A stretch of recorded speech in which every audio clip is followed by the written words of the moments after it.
In Homestead, Florida, stands one of this generation's megalithic structures, built by a single man named Edward Leedskalnin.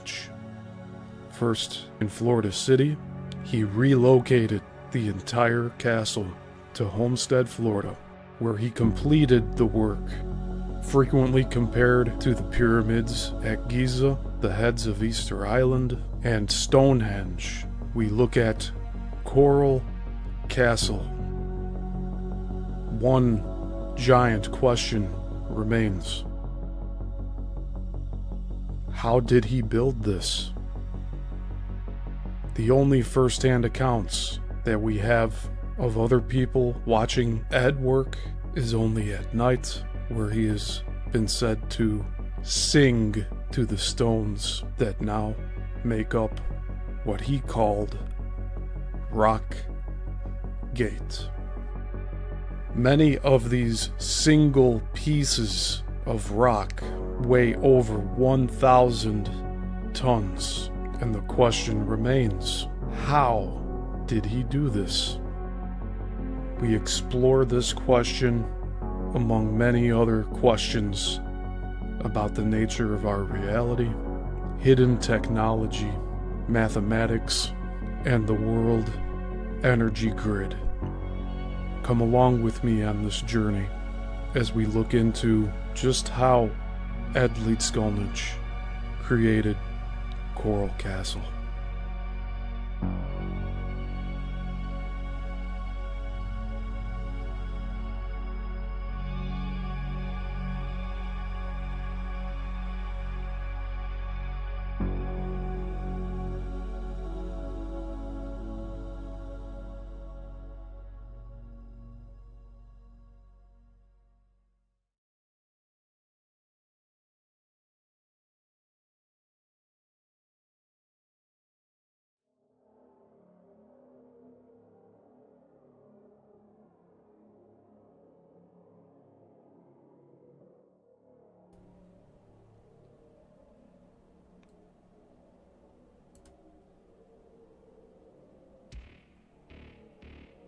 Hello, and welcome to Yissel Missile Productions channel.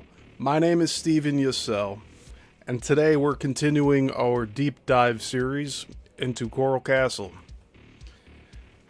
We have a two-parter chapter that we are starting today, and it's all about ley lines and Adam, which I'm pretty sure it's referencing Adam and Eve, but we'll find out as we go here. So the chapter we're reading is titled Ley Lines and the Meaning of Adam by Richard Leviton.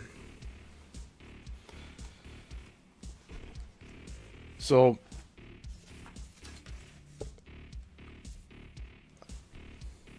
let's see. We've talked a lot about ley lines already, and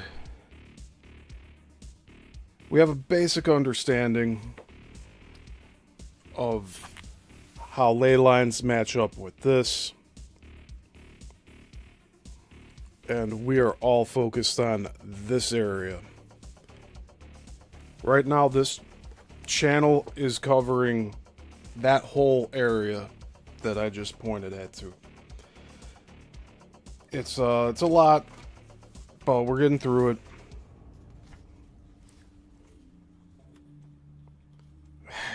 it. We got some crazy diagrams today, but I hope you're all doing well. Please like this video and share it around.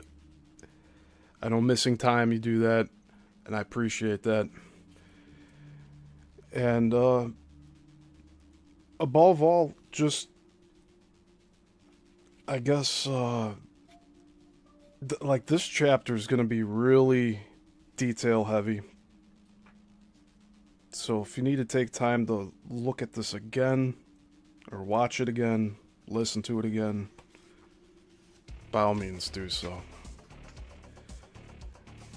Because we're here to learn. So if you didn't get it the first time, it's alright. You could go back and watch it again. I have many moments like that in my life here. It's just, this chapter's like 60 pages. So that's why we're splitting it into 2 parts. One half this week and one half next week.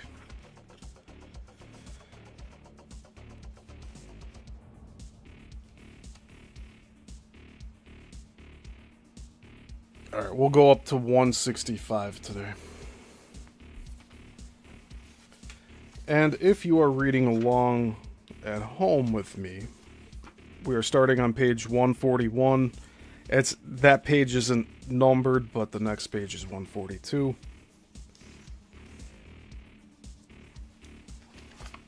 But again, let's look at the cover page of this chapter. Because again, these are all different, these are all different works compiled into one large volume. So each chapter is somebody else's research that we're taking a look at here.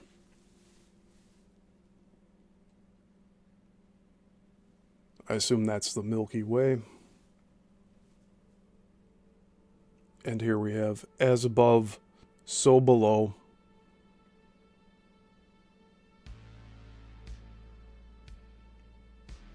I'm not sure how to pronounce that last name. So we're just skipping that. It's all good. Okay, so let's begin here. Hermes geomancy. Looming behind all concepts of the planetary grid stands the ancient Magnus, Hermes Trismegistos.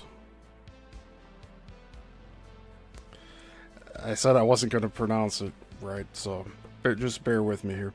Thrice greatest master geomancer of Earth. With his Smagdurine emerald tablets, the keys to Gaia's, or Earth's, energy body. That same master grid engineer, the god's messenger for Earth, later passed the flame of his mastery for our time to the Archangel Michael with his solar initiatory sword. Michael, say the Hebrews, is the keeper of the secrets of the relations between heaven and earth, the nurturing bond of geomancy. The message of both Hermes and Michael to us today as neophyte grid engineers is this: the grid is the paramount spiritual phenomenon of Earth. Our Ariadne's thread out of this bewildering maze of physical life on Earth is the ley line. I think it's Ariadne. Ariadne is the way you pronounce that here. Alright. Our Ariadne's thread out of this bewildering maze of our physical life on Earth is the ley line. The rediscovery of ley lines in this century is only a fragment, however, of the eventual unveiling of the secrets of nature. Ley lines are the luminous strands that many are pulling at today, hardly suspecting what riches lie at the end of these subtle light lines. All ley lines lead to the planetary grid, the primary light and energy matrix, creating, enveloping, and maintaining planet Earth, our Gaia. The grid has been variously described by poets and clairvoyants in recent times. Ley lines are, quote, the radial threads on a spider's web, end quote. Ley lines form the, quote, focal points in a vast multi-layered cobweb somewhat reminiscent of a micrograph of nerve cells and their ganglia, end quote. As, quote, the circulation and nervous system of the body of Earth, end quote. The grid is, quote, a geometrically precise web, end quote, punctuated with, quote, grids of light or focal points, end quote. A, quote, receptor web complex with nexi of entrance, end quote. And nexi is spelled N-E-X-I. Hey, Missing Time, I see you there. Good to see you.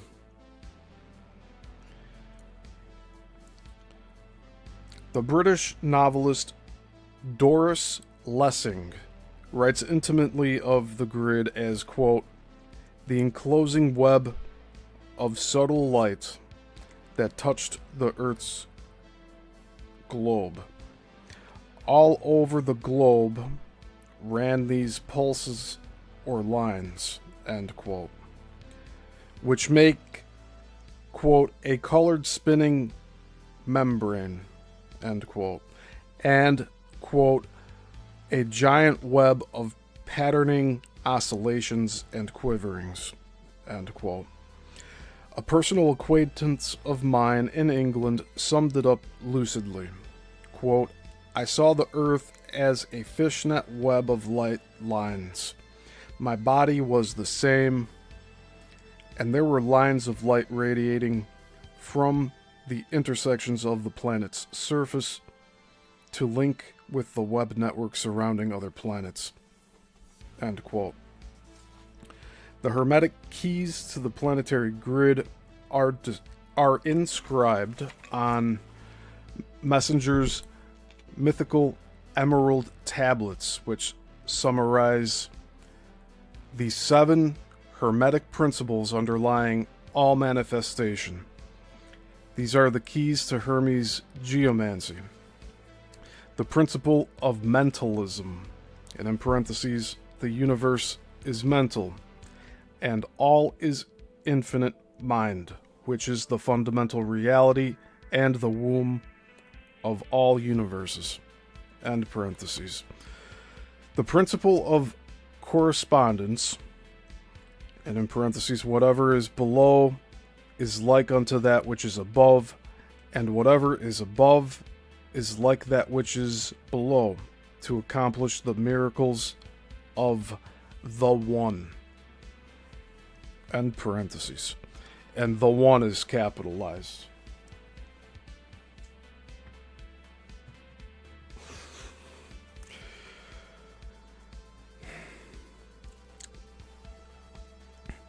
The principle of vibration, and in parentheses, nothing rests. Everything moves and vibrates.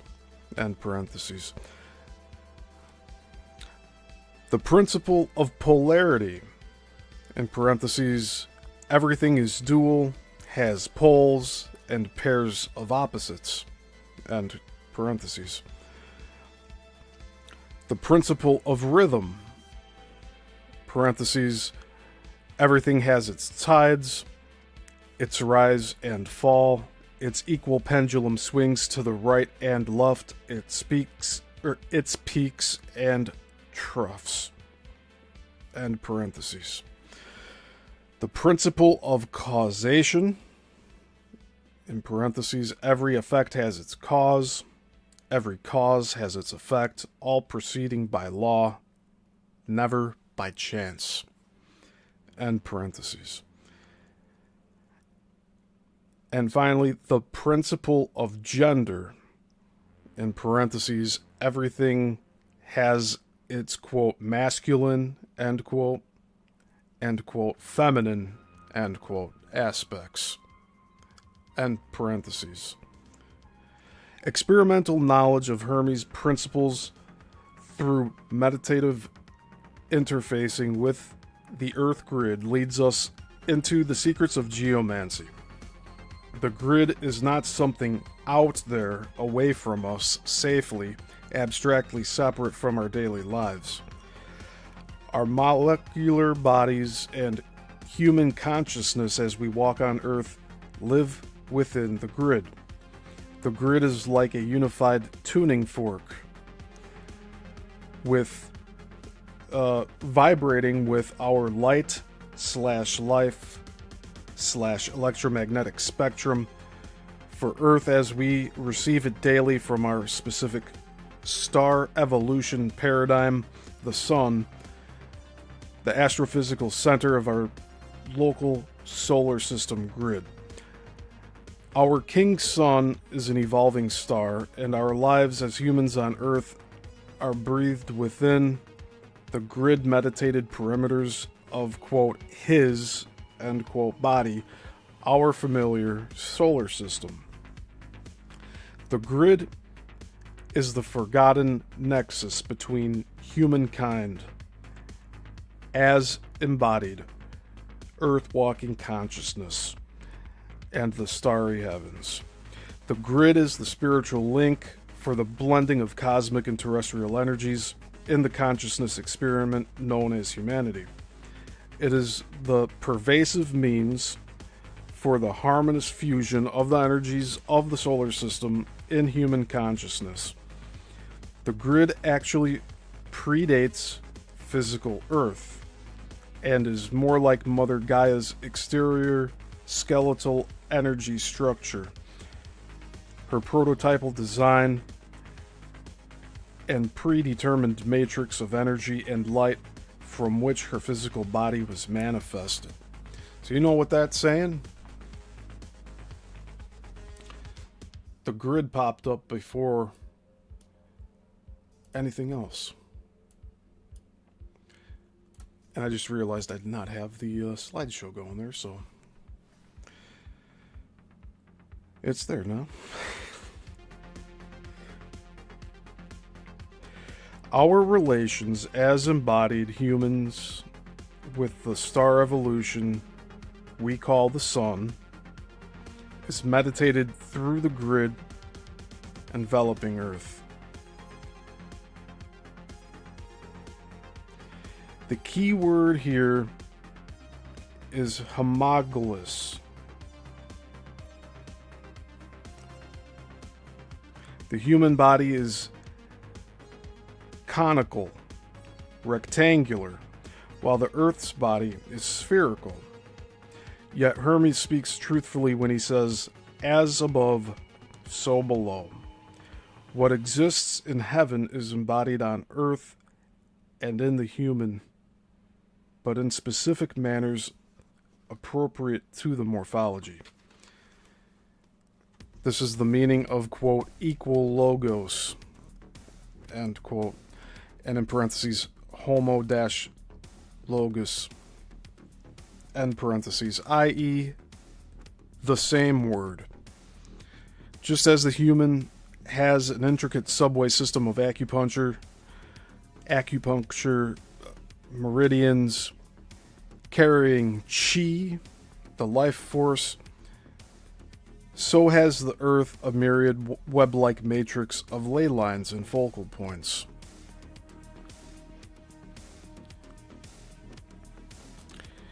Geomancy and somomancy are two more pivotal grid explicating words. Geomancy initially means, quote, divination of the Earth's secrets, end quote, and in parentheses, from the Greek, Gaia-mantos, end parentheses. But after a meditative experience with the planetary grid, the word emerges for us into its larger meaning as, quote, divinization of the Earth, end quote, because positive, loving human consciousness interfacing with the heaven-bestowed grid completes its intended divinization process. Somamancy, spelled Somamancy,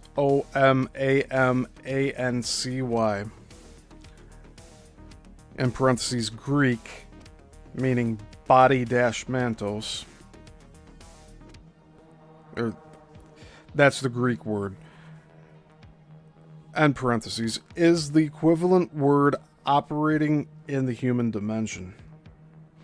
As we breathe meditatively with love from above, which is the fundamental energy behind light and matter, at focal points on the grid, not only do we bring the Earth's light lines into clarity, we manifest our own inherent divinity, perceive our own bodily ley lines, and come to embody knowingly,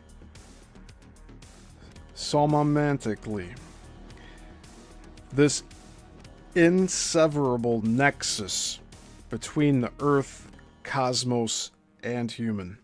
Another name for this nexus is the grid. Thus, geomancy and somamancy are two sides of the same coin. When we harmonize and enlighten geo, we do reciprocally the same for soma.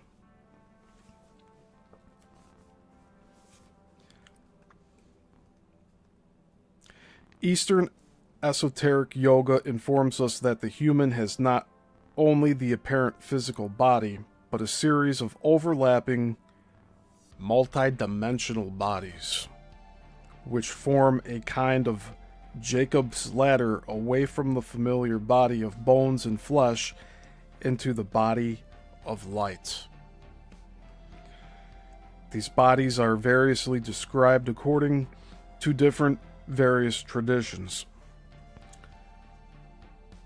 but essentially they include the etheric/electromagnetic body, in parentheses, seat of the meridians and chakras, end parentheses, the emotional body, in parentheses, or astral body, the basic formative dimension for emotions as polarized expressions, end parentheses, the mental body, in parentheses, the sphere of abstract knowledge and concrete thinking, the realm of forms, and forms is capitalized, end parentheses, and the causal body, or the causal body.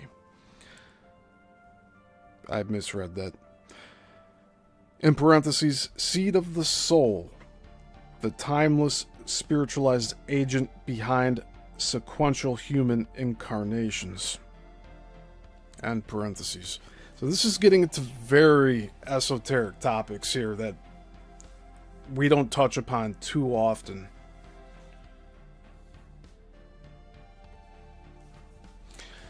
Missing Time asks, so somamancy is like our connection to the grid.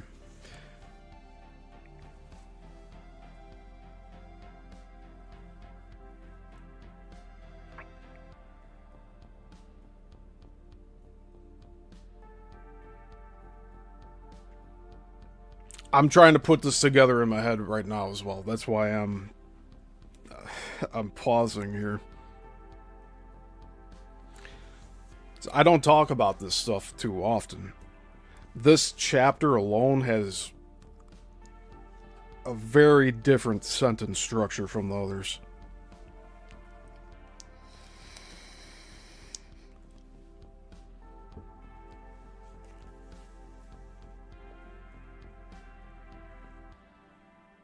But it kind of makes sense.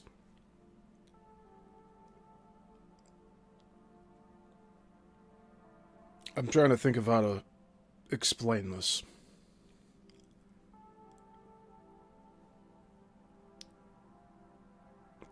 Compare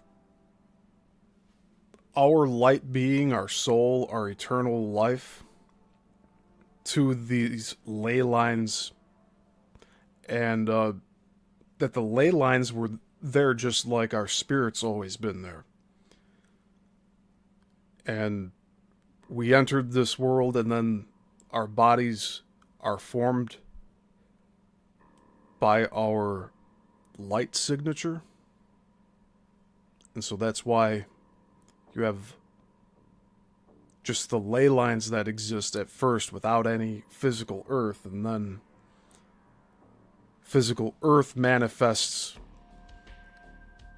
over that light energy of the ley lines. So you go to almost, that's why they say that Earth is Gaia. It's a living being. There's some people that say that the light beings could be angels. And I actually, I would agree with that. Getting in some real deep conversation here. But it's a lot to think about.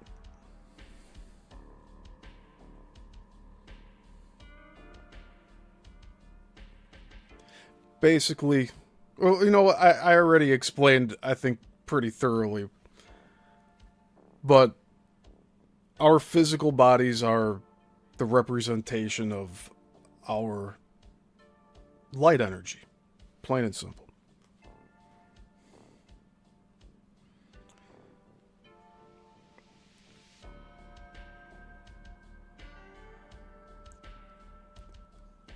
And real quickly, I'll go over both these terms again. Geomancy initially means divination of the Earth's secrets, but after a meditative experience with the planetary grid, the word emerges for us into its larger meaning as, quote, divinization of the Earth, end quote. Because positive, loving human consciousness interfacing with the heaven-bestowed grid completes its intended divinization process. Somomancy is the equivalent word operating in the human dimension. So, Somomancy is our physical matter presence here, and Geomancy is our light being.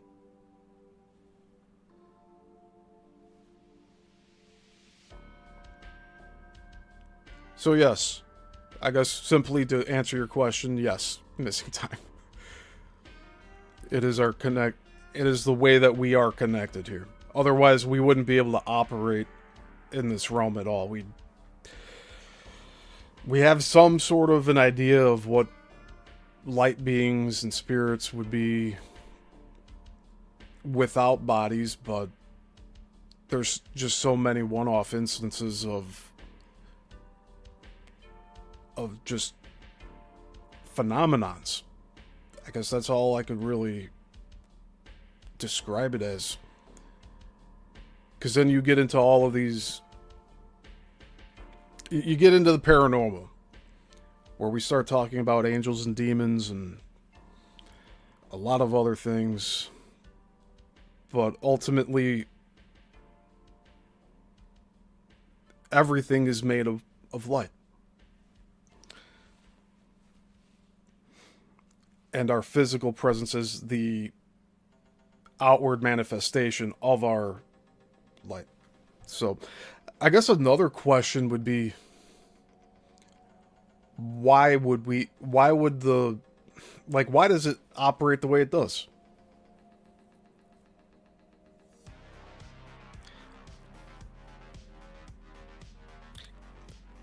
Just to reference the Bermuda Triangle, that we're doing this show tomorrow, but Bermuda Triangle has a lot of instances of time shifts, of just moving over vast distances, like 400 miles in the matter of seconds or even like a moment.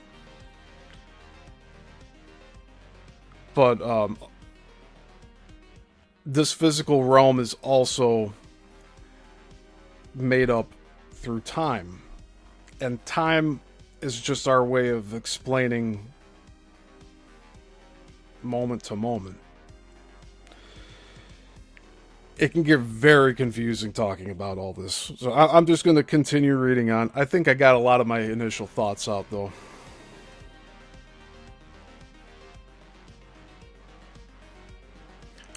So Somomancy is the equivalent word operating in the human dimension.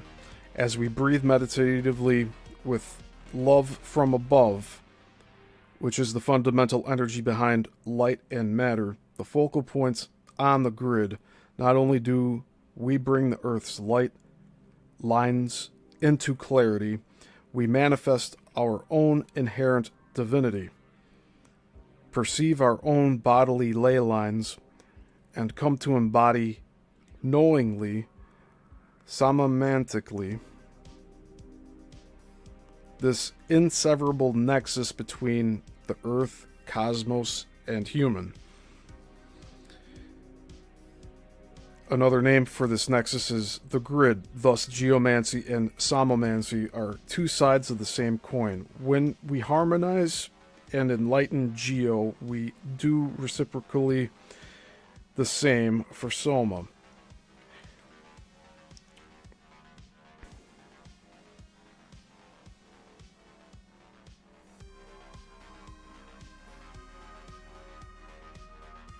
I'm actually getting the impression here that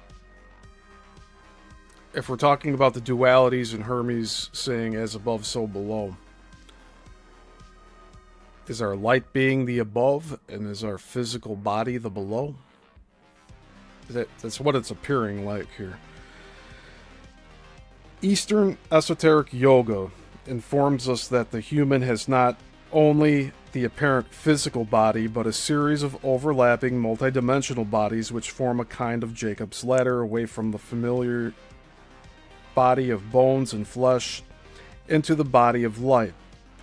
These bodies are variously described according to different traditions, but essentially they include the etheric/electromagnetic body, in parentheses, seat of the meridians and chakras, in parentheses, the emotional body, in parentheses, or astral body, the basic formative dimension for emotions as polarized expressions, end parentheses, the mental body, in parentheses, the sphere of abstract knowledge and concrete thinking, the realm of forms, and forms is capitalized, end parentheses, and the causal body, in parentheses, seat of the soul, the timeless, spiritualized agent behind sequential human incarnations, end parentheses. So that's another thing that it brought up that made me pause here to begin with, because we just reread a lot of this page.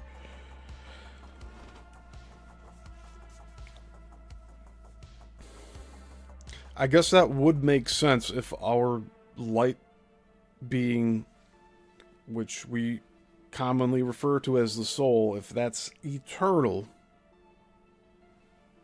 then this is just very temporary.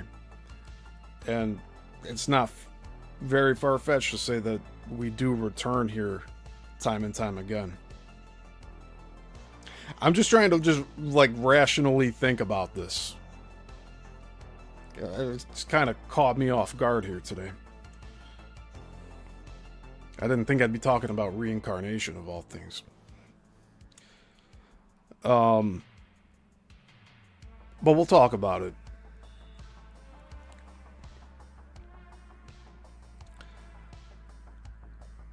As of now, and for quite a long time, I've gone along with the idea of different ages of souls. So old souls, young souls, and then the way that they operate here as we live in this realm. If the old souls would be the ones that have already reincarnated several times, this could be their last reincarnation for all we know. We don't know. But the young souls, I want to say it's their first, second, third time, but it's one of the first times. Like, they haven't gone through everything yet. It's kind of like, oh man, this is really racking my brain now.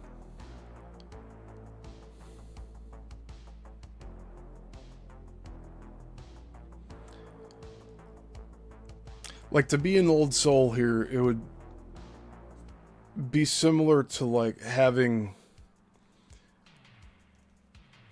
like, breeding rat terriers for a farm. So you're talking about like dog breeding, and generations go by, you keep on having these rat terrier dogs, and you train them from birth through death to go and hunt rats, right?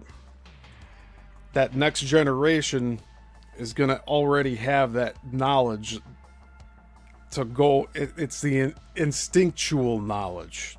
That's what I'm trying to get at here.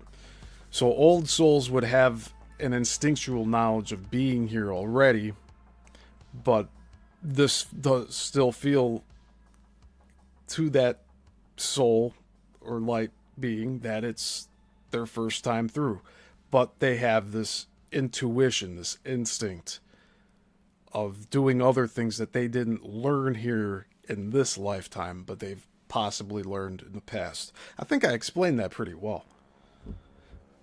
But I give the dog breeding analogy because I've been looking at a lot of these, like, these videos about that with the farming and everything.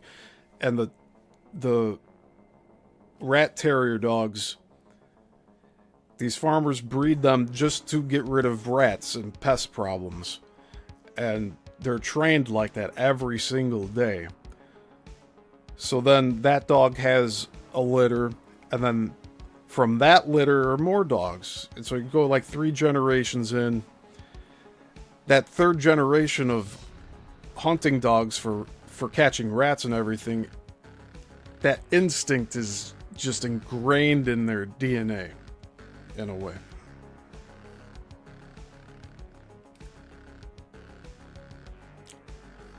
They have like a recall that they're not even aware of. And I think the same goes for us too. That we have knowledge that we don't know why we have it. Like, I know there's people that just start speaking a different language. You never learned that language, but they're able to speak it for some reason. And that could get into a whole thing with, like, is it not that person talking, or are they possessed?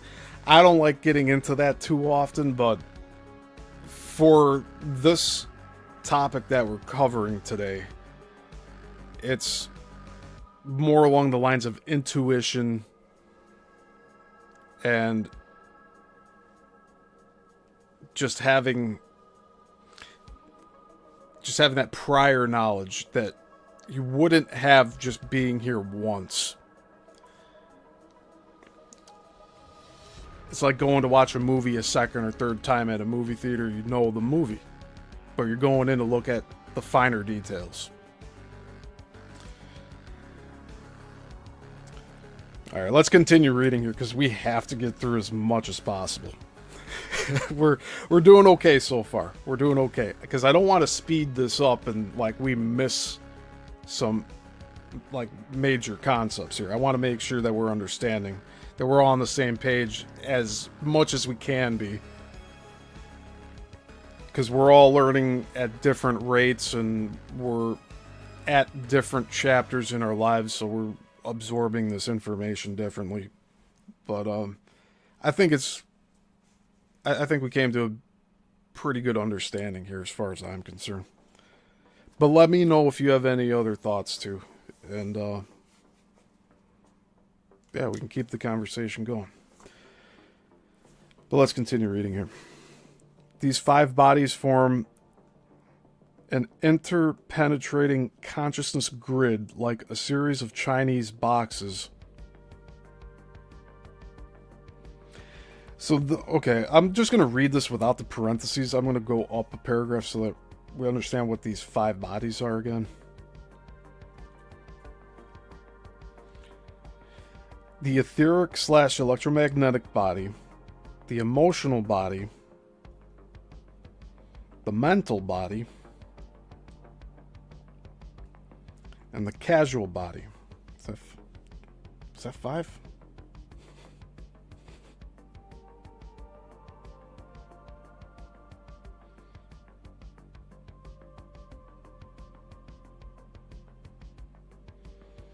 Okay, I guess that is 5. Etheric, electromagnetic, emotional, mental, and causal.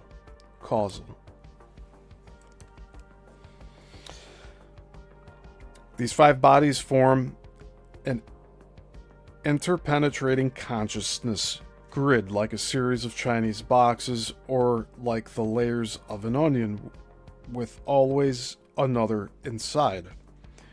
The Earth similarly has this multidimensional overlay of grid bodies, this convenient linear abstraction of what is indivisible, whole, simultaneous, and synchronous, is nonetheless useful as a model in explaining the different functional aspects of the planetary grid. Thus, we begin with an examination of Gaia's 5 grid bodies.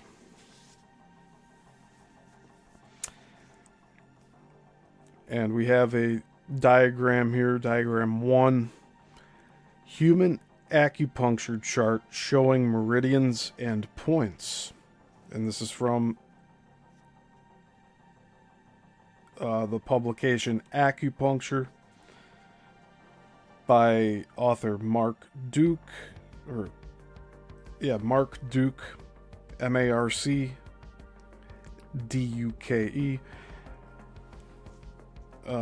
published by Pyramid House, New York, 1972, and specifically from page 127. Okay. Take a look at this thing. It's us.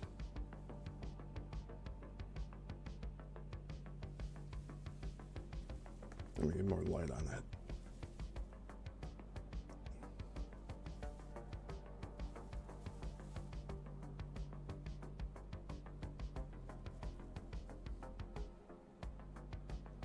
What are those 2 nodes on the top?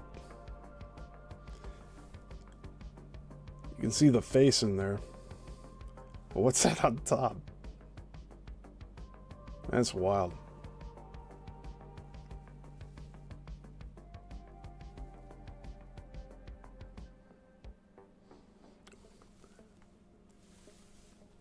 That's like running up and down there? I have no idea. It's too hard for me to tell. This needs to be a lot more blown up than it is. Like, even trying to read this on the sheet is kind of difficult to see.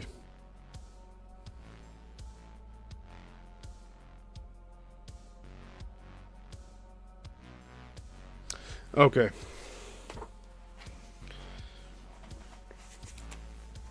So the electromagnetic 1746 grid, or 1746 grid.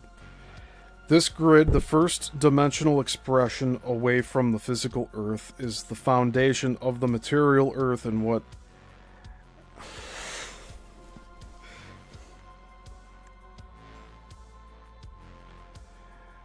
Ecclesiastes? I can't pronounce it. I'm sorry. This is you guys are seeing the ceiling of my knowledge here. Sorry. Ecclesiastes.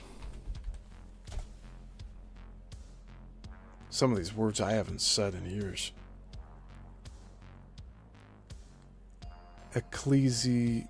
Ecclesiastes. I knew it. I've said this word before, but it's been so long.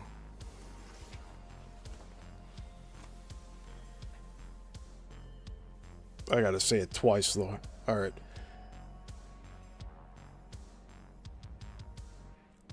Ecclesiastes. Ecclesiastes.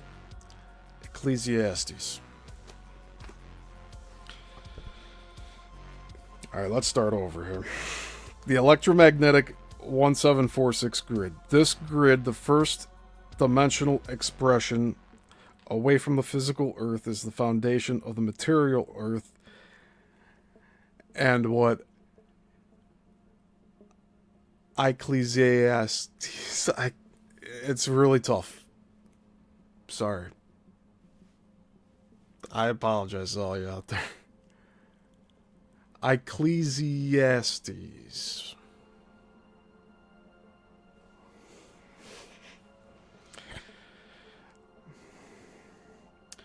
This grid, the first dimensional expression away from the physical Earth, is the foundation of the material Earth, and what Ecclesiastes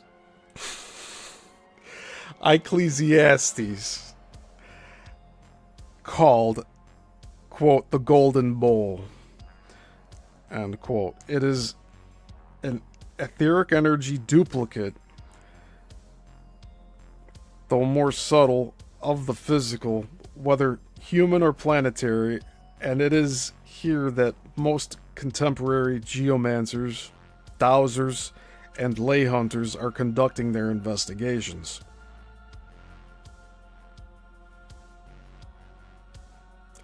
Ecclesiastes. Okay, I think I got the name down. Ecclesiastes. This body vitalizes and energizes the physical. It is the clearinghouse for all incoming energy fields and transmits them intelligently to the organic body matrices, in parentheses, organs or power points, end parentheses. It is the channel for physically focused consciousness to register the subtle worlds of energy and influence.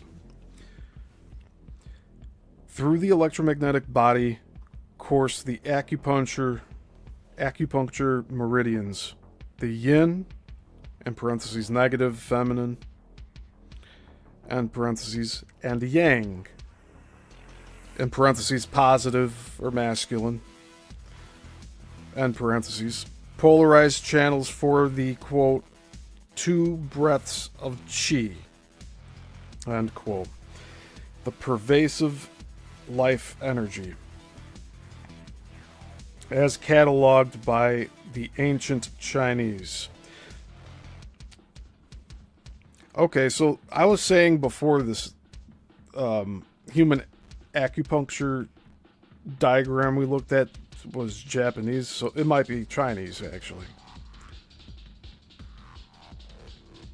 So I was wrong on that, too. We're all learning here.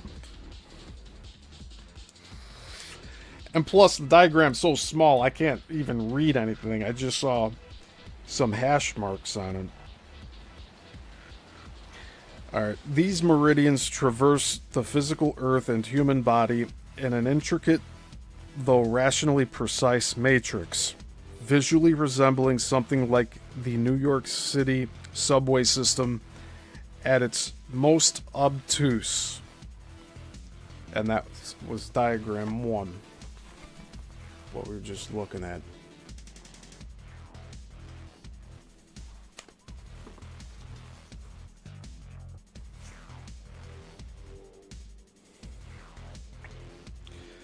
Acupuncturists speak of 10 organ-related and 2 affiliate channels, 15 luo,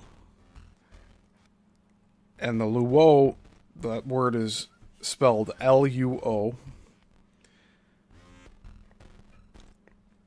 So, 10 organ-related and 2 affiliate channels, 15 luo that connect these major meridians, and 8 strange flow channels.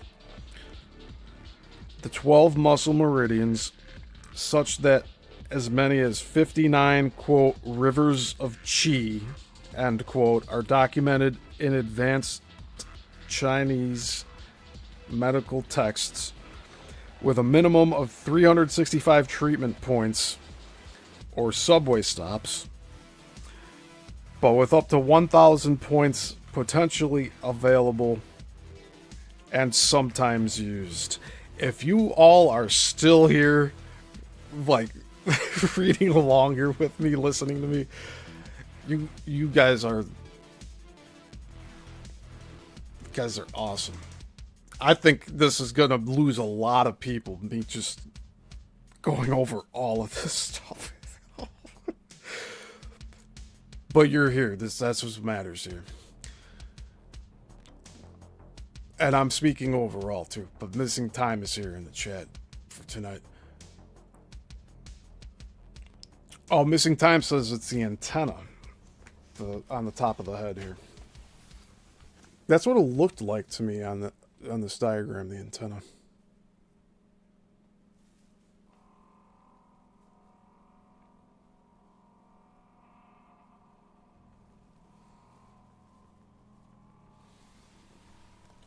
Oh. Like I said, if this is confusing to any of you out there, don't worry about it. This is all new. This is stuff like this is not talked about anywhere. I can't even find Bruce Cathy interviews, alright? Like that's how buried all of this knowledge is. And we're just touching the surface of a lot of this stuff. But we're pretty deep along in this series, and this is probably the most difficult chapter I've ever read. At least for this series, it's the most difficult. There's just so many concepts that are being presented here. All right, let's continue. Correspondingly, the venerable Chinese geomancers practicing Feng Shui, the elusive landscape science of, quote, wind and water, end quote, delineated the terrestrial Lung Mei, that's M-E-I, in parentheses, quote, dragon paths, end quote, or ley lines, end parentheses, which flowed either as a white yang tiger in the high mountains or as a yin blue dragon in the low hills and valleys. Ooh. So white tiger and blue dragon were the two Lung Mai, or the two breaths of Qi, met and became one. This was a PowerPoint node, full of Qi and suitable for a royal grave or temple. The masters of Feng Shui then intelligently placed their acupuncture, quote, needles of stone, end quote, at these key power fusion points to clarify, harmonize, energize, and distribute the terrestrial Qi in the grid in accordance with daily, weekly, monthly, seasonal, and yearly calendars, which is precisely what the acupuncturist does with her assortment of tiny needles and treatment maps of the human body. This is our conceptual background for entering the electromagnetic 1746 grid. The first key aspect of this grid is the treatment nodes, or power points, in the meridian system. Oh, so actually, we're starting to get a picture here.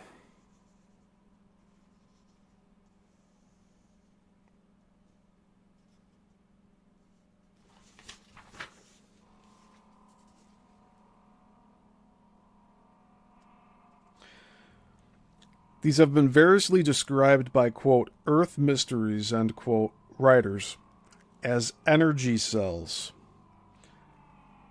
coordination points, exit points, energy vortices, time portals, subtle digestive systems.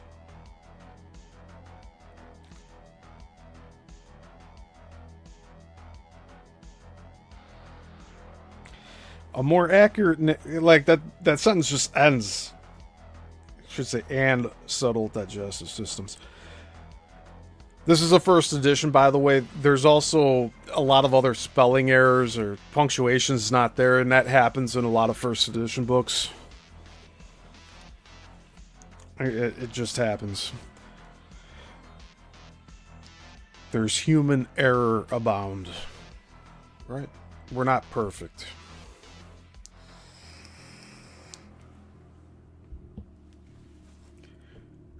A more accurate name is domes, because this clearly, though controversially, reflects the origin and purpose of these landscape energy centers.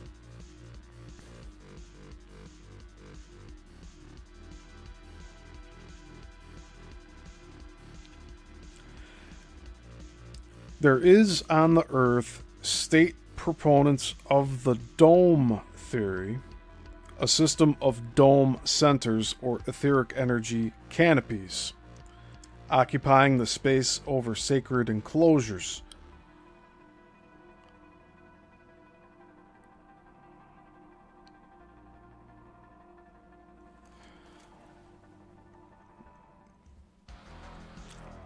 Did we just get the answer to like all of these cathedrals and state capitals? These domes were made because they... So, whoever built all of these buildings that have domes on them, especially these megalithic structures, they built it according to this, I think. That's what I'm getting the impression of.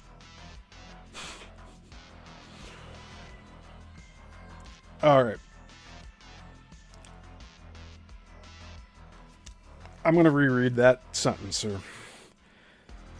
There is on the Earth state proponents of the dome theory, a system of dome centers or etheric energy canopies, occupying the space over sacred enclosures. In parentheses, creating them, in fact.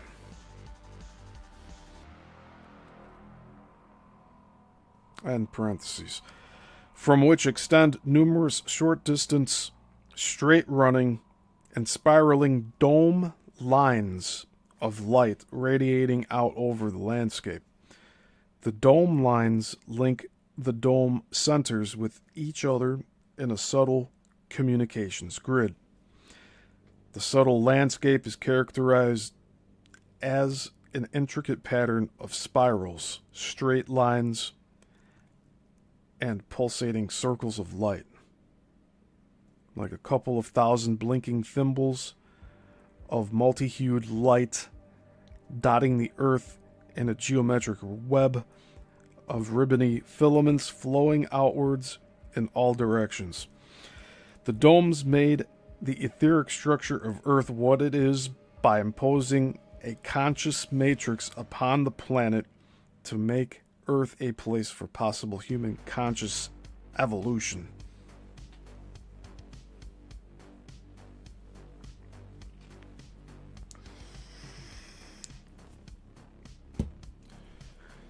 According to dome theory, when the domes appeared on Earth, they activated lines of light and energy already present in the etheric skeletal web of the planet. The domes were ships brought here as a response from what is called the architect of cosmic destiny, and in line with past proposals and future events for Earth. Hey, we got the first mention of the architect, and it's in ancient texts. Technically, it's not accurate to say the domes came and went because they exist spatially between spirit and matter. However, they were present on Earth 3 times in planetary history.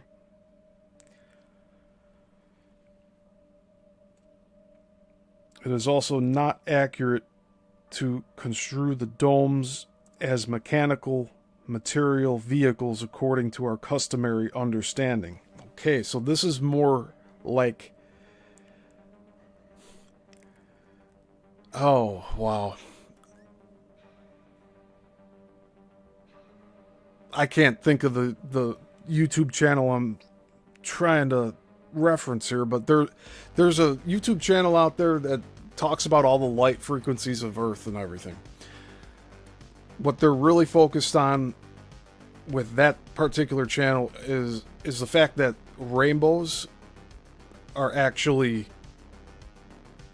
domes or spheres or like half circles, and that these rainbows don't move, and that they're actually light beings or angels.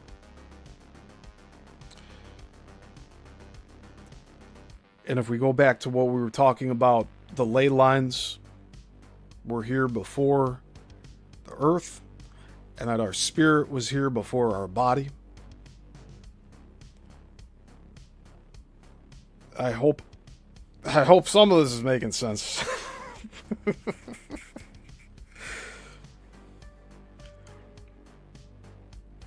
All right, let's touch up a little bit on this before moving on. Technically, it is not accurate to say the domes came and went because they exist spatially in between spirit and matter. However, they were present on Earth 3 times in planetary history. It is also not accurate to construe... So is that saying like there's 3 different civilizations that have come and gone that have talked about these domes? That's what it sounds like to me. It is also not accurate to construe the domes as mechanical material vehicles according to our customary understanding. They are more like trans-dimensional magnetic/energy facilitators overlaid on the physical landscape. In the first dome presence, and this is capitalized first letters, dome presence. And I gotta figure out what that slideshow... That's a corrupted file there. I gotta figure out what that stuff is. You see, my mind is trying to distract me from what we're reading here, because these are very big concepts. Alright. They are more like trans-dimensional magnetic/energy facilitators overlaid on the physical landscape. In the first dome presence, there were no humans on Earth. In the second dome presence, there was primitive human life. And during the third dome presence, there were some humans who could clearly see the domes and understand their function. What these early humans saw is recounted in various ancient mythologies, and in parentheses, notably the Irish and Sumerian, end parentheses, as the houses of the sky gods. So what I said before, I was assuming the 3 dome presences were recorded by humans, but the first says that there were no humans around during that first time. How we know this knowledge, I can't answer that. When the domes were present, which by our reckoning was for a very long time, they imparted immediate energy / consciousness imprints. In parentheses, 1/4 to 1 mile in diameter. So I assume they mean 1/4 mile to 1 mile in diameter. End parentheses. On the Earth's surface. These were permanent resonance patterns shaped like domes. In parentheses, or like lampshades set over hills and mountains. End parentheses. This is an oscillating pattern which will persist until the Earth ceases to exist or until they are reaffirmed or altered by another dome visit. So what is this, like? Is it like a heart of light? And it's just continuously pulsing?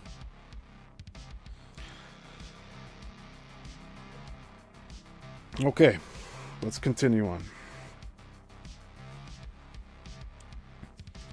Although clairvoyants today describe these etheric energy canopies resident over many hundreds of sacred mountains and past megalithic religious enclosures, in parentheses, e.g.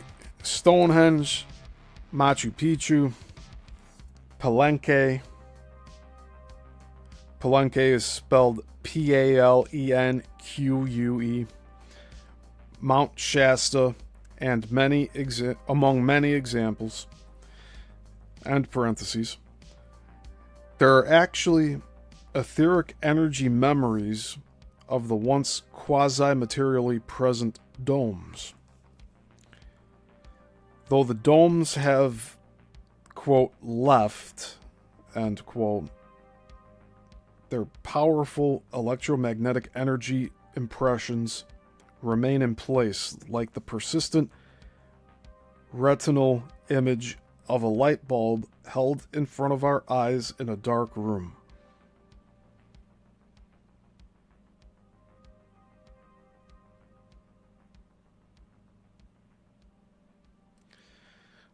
The simultaneous presence and non-presence of these domes is a paradox of energy as created by the inadequacies of our language.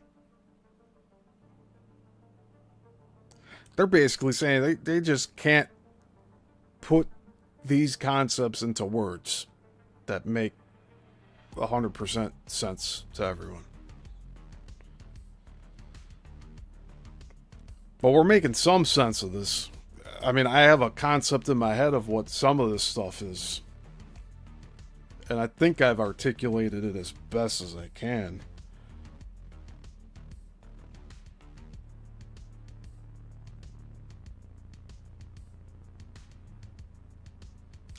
So it's like an aura that's left behind.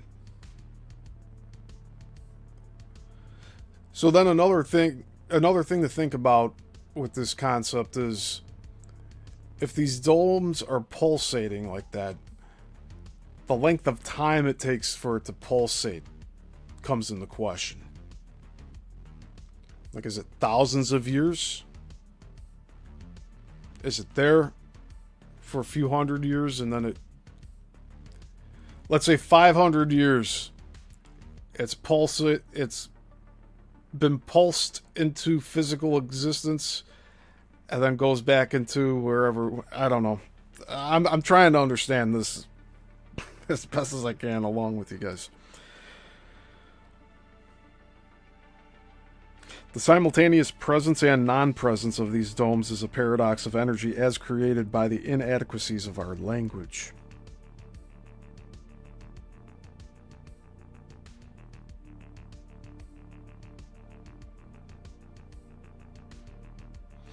I'm going to reread this paragraph one more time.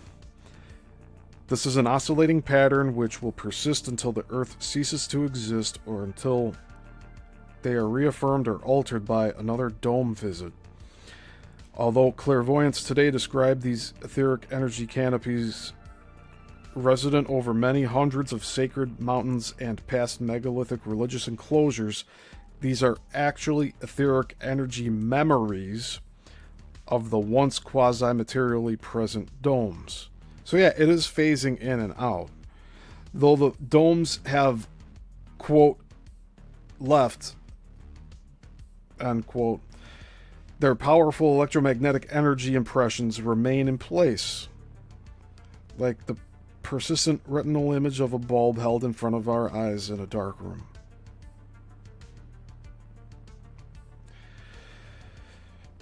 The simultaneous presence and non-presence of these domes is a paradox of energy as created by the inadequacies of our language.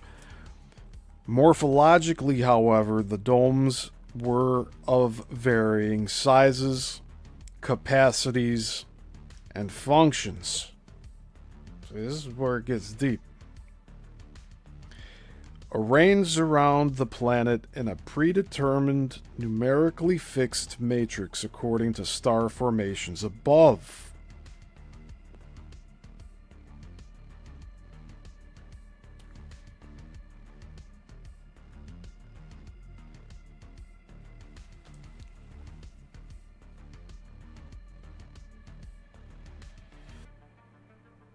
It just makes me think.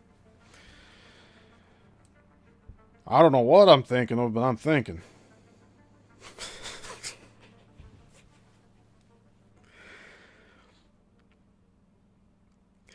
Morphologically, however, the domes were of varying sizes, capacities, and functions arranged around the planet in a predetermined, numerically fixed matrix according to star formations above.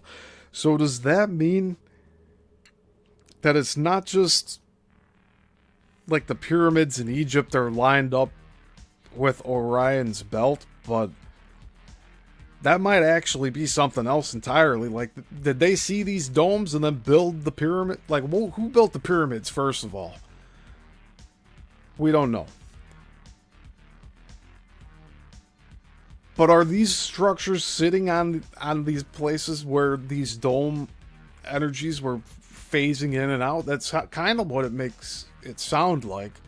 But if they're all paired up with what's in the sky, then that means it wasn't humans that were saying, like, oh, let's match our megalithic structures up to the stars. It's just something that's repeated symmetrically down here. And then we at some point saw a correlation to that and built monuments around them. That's the best way I could describe it. Yeah, Missing Time. Missing Time says, I should have brought a scuba tank for this dive. Yeah, we went so deep that we're past the Mariana Trench now. I don't know where the heck we are. I didn't expect to get this deep into this. This is an hour. We've only been going for a little over an hour. This is what you call information dense. I just don't... I don't know. I'm playing around with these concepts. I'm trying to just understand it as we go along here, but I'm also pulling from a lot of other parts of research that I've done over the years. It's like take that key out and open it up. What's inside? Gotta boot up from the back here. Get the deep knowledge going. All right. Oh my gosh. Let me take a moment here. I'm not going anywhere. I need to just pause here. Because we still have to look at the human chakras and drawings of what these domes look like from overhead.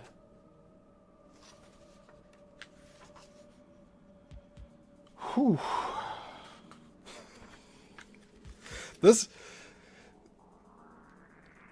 I don't know how the next 45 minutes are going to go, but we might just cut it at 2 hours and turn this into a 3-parter, because this is a lot. It's like this information got me in a chokehold. I can totally read all of this, right? I can read all of this, but just trying to process all of these concepts, it's...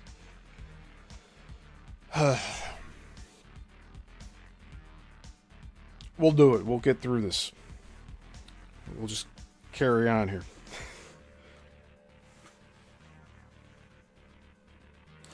Oh my gosh. I don't know what to say. This is getting...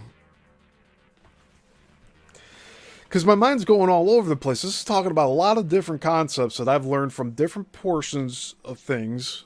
And this is just like bringing it all together into one.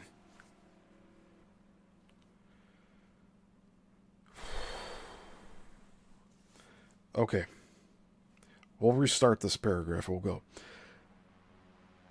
Morphologically, however, the domes were of varying sizes, capacities, and functions, arranged around the planet in a predetermined, numerically fixed matrix according to star formations above. Their precise distribution patterning on Earth was a microcosmic reflection of esoteric macrocosmic star geometries.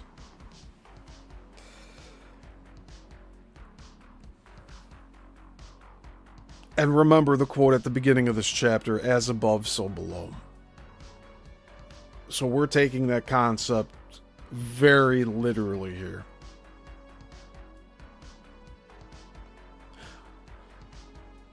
We could...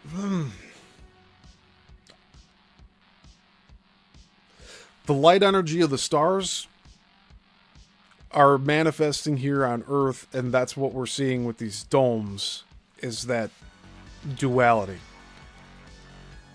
I think I explained it pretty clearly there. Alright. We'll carry on.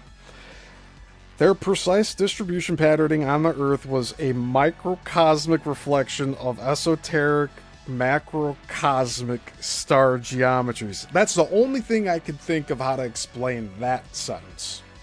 It's just everything I just explained. The quote, captain, end quote, domes. So there's captain domes. For example, distributed love, light, and energy to the smaller domes.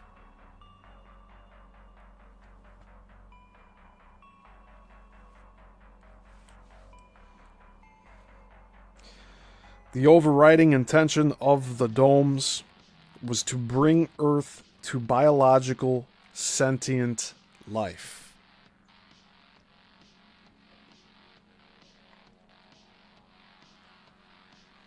Even today, millions of years later, etheric traces of their silvery energy pipework, and in parentheses, different from ley or dome lines. Oh, man. Okay.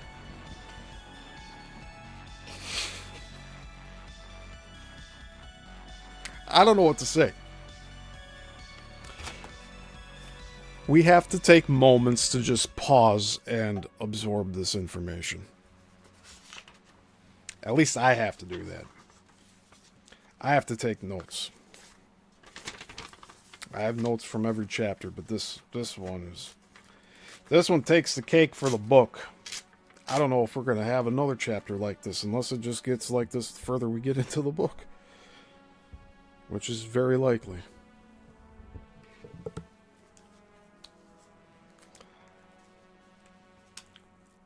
Oh my gosh.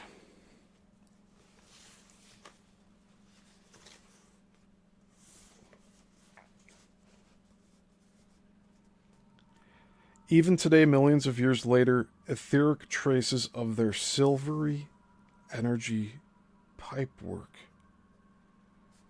different from ley lines or dome lines, are still clairvoyantly visible on the landscape in such geomantically heightened places as Glastonbury, England.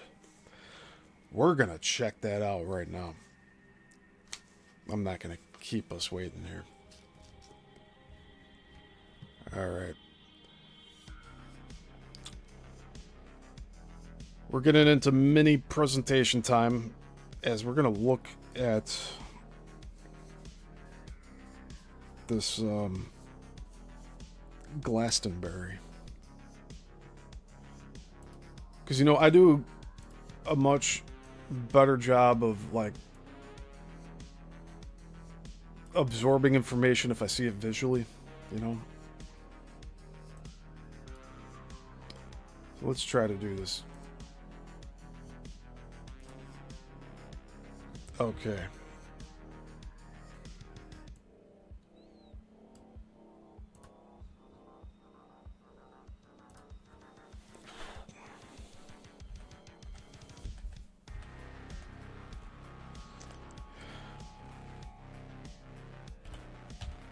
I hope missing time doesn't go missing. Thanks for hanging in there. And those of you that are watching this after the fact, and you made it this far, like, man, you guys are champs.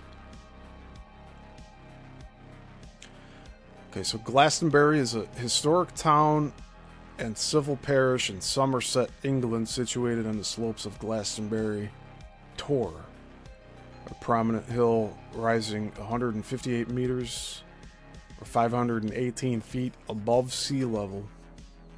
It lies approximately 23 miles south of Bristol and is renowned for its deep spiritual, mythological, and historical significance.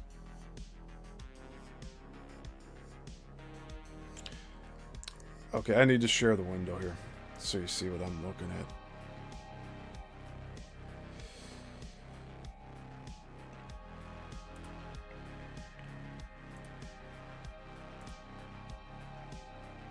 Okay. I got it here. Just gotta resize it.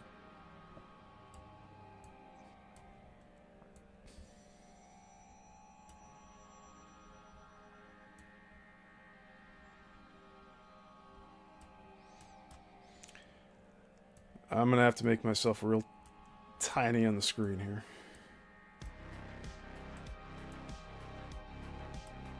There we go. Alright, I'm just putting myself in the corner.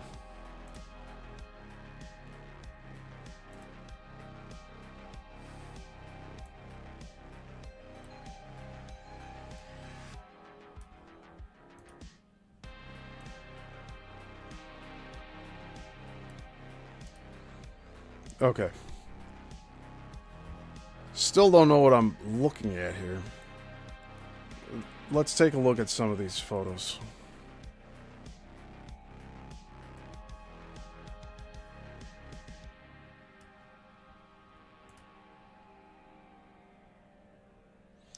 Oh, we see the duality thing there. Whoa.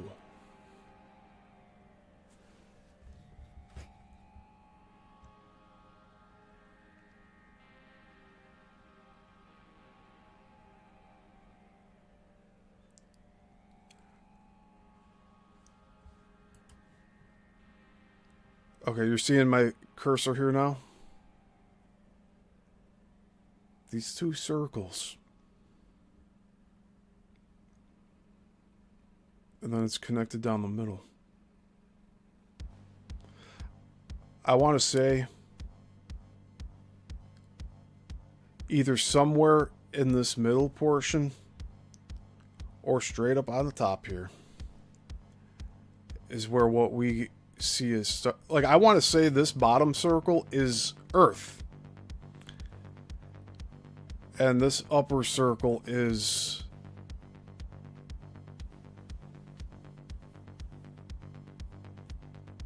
the higher light realm.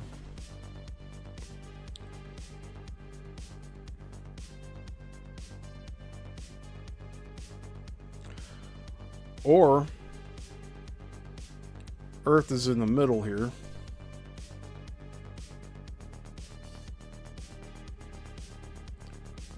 That Earth is in the overlapping portion of the two circles. There's a lot of different concepts you can take away from this. I don't even know what this is. This is just a photo of Glastonbury, so I don't know exactly what we're looking at.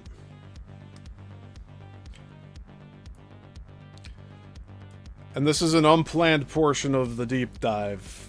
We're looking at extra things here just because it's very fascinating to me.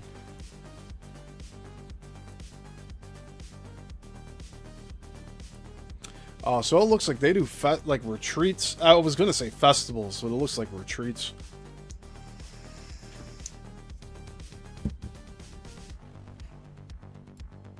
And we'll get back to reading shortly. But this is beautiful. Look at this.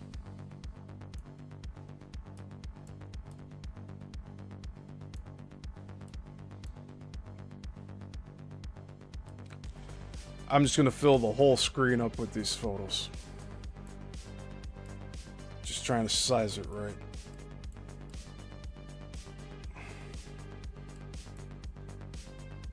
Okay. Perfect. This is beautiful. Look at this. Glastonbury, England.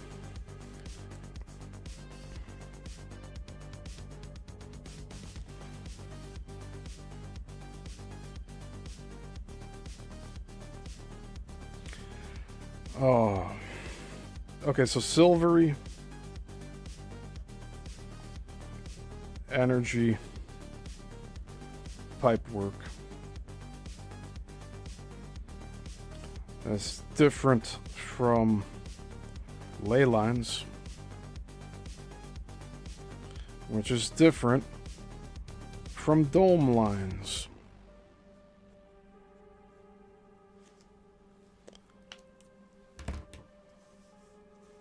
Then we got Glastonbury. We're looking at Glastonbury right now on the screen here.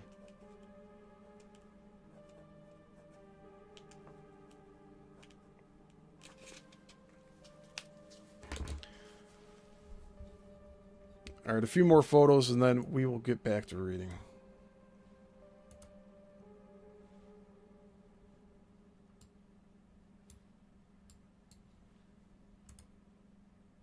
Beautiful. And these images, this one's from Adobe stock. But just take a look at that. See if I can zoom in anymore.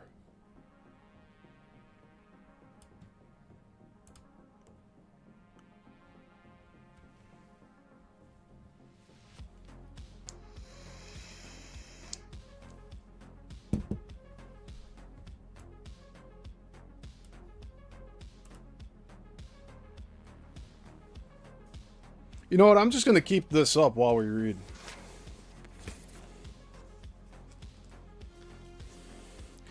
The captain domes, for example, distributed love, light, and energy to the smaller domes. The overriding intention of the domes was to bring Earth to biological sentient life. Even today, millions of years later, etheric traces of their silvery energy pipework, different from ley or dome lines, are still clairvoyantly visible on the landscape in such geomantically heightened places as Glastonbury, Glastonbury, England. Visually, we can imagine nearly 2,000 huge spherical kinetic lampshades simultaneously descending like twinkling party hats over mountains, hills, and plateaus around the world, fitting down snugly and brightly.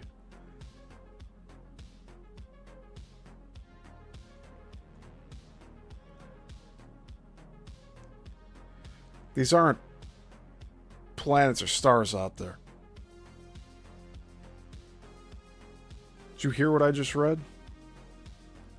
Visually, we can imagine nearly 2,000 huge spherical kinetic lampshades simultaneously descending like twinkling party hats over mountains, hills, and plateaus around the world, fitting down snugly and brightly, electrifying the Earth with their incredibly brilliant light and distributing this light through a spinning pinwheel matrix of dome centers.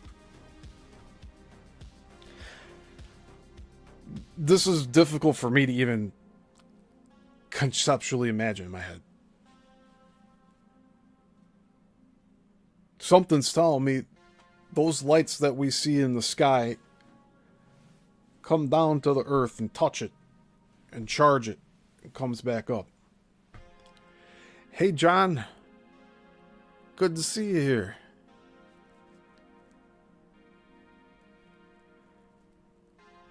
I'm just... My mind has been blown today. This chapter is something else.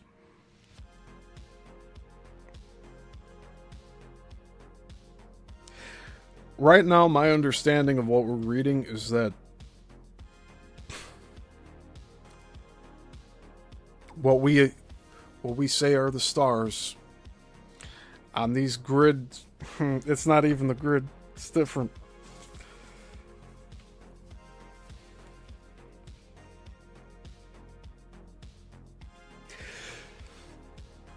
The stars come down and tag the Earth and recharge it. Recharge. And what we're said to see, like UFO lights, might actually be the starlights, the things that we call stars. They're coming down, recharging, going back up. It's not UFOs, it's literal light beings. And maybe once those light beings come down here and they touch, maybe that's when they turn into saucers. I don't know. The saucer stuff is like all probably world government stuff, but there's also possibilities that it's other civilizations that live away from us. They don't want to interact with us because we're not mature enough. Does that make sense?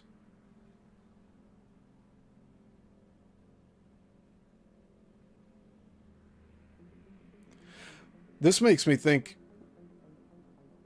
that the pyramids in Egypt,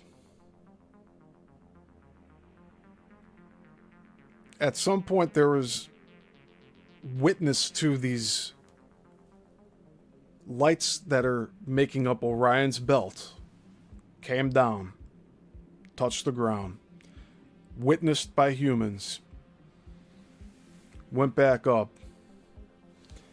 and then they built monuments around them of what happened. You see these different hieroglyphics? They have a bunch of like, they're holding those like light bulbs, right? With the filaments in them. Well, the filaments like plasma. Kind of like those plasma balls where like you put your hand on it and the electricity goes to your hand in that one thing. Think of these silvery energy pipework like that plasma from those little balls that like you put your hand on. But that's actually like the train tracks for this light energy going up and down.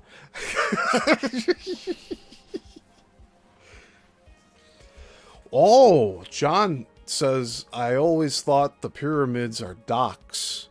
That's what we're talking. So, yeah, that's what we're agreeing here.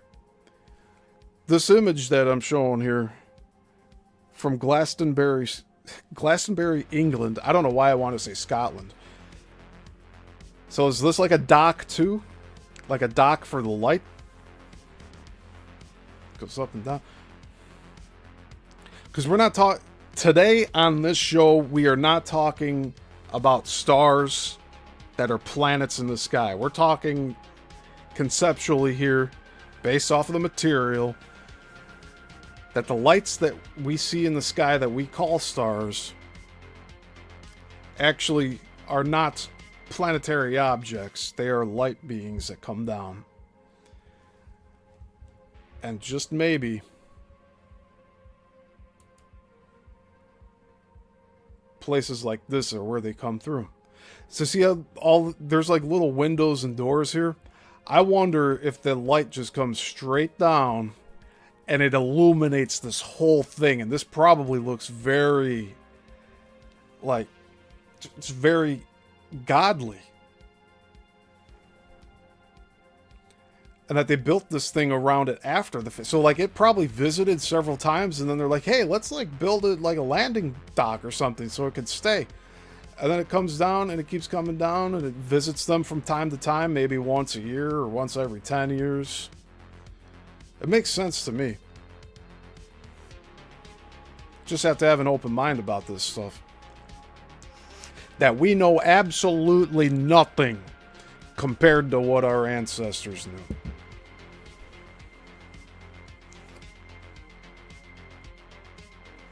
Because here, listen to this description again. Visually, we can imagine nearly 2,000 huge spherical kinetic lampshades simultaneously descending like twinkling party hats over mountains, hills, and plateaus around the world, fitting down snugly and brightly, electrifying the earth with their incredibly brilliant light and distributing this light through a spinning pinwheel matrix of dome centers. And see, that's where it loses me a little bit.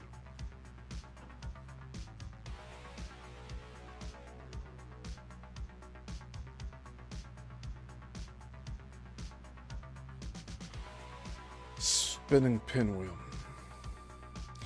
So it's like radiating it like a hurricane. I hope that's making sense.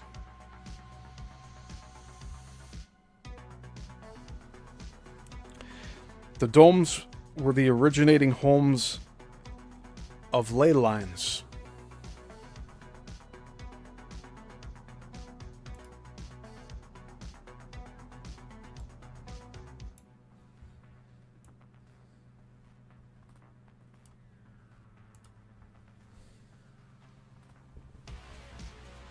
Or more accurately, within this conceptual model, the dome lines.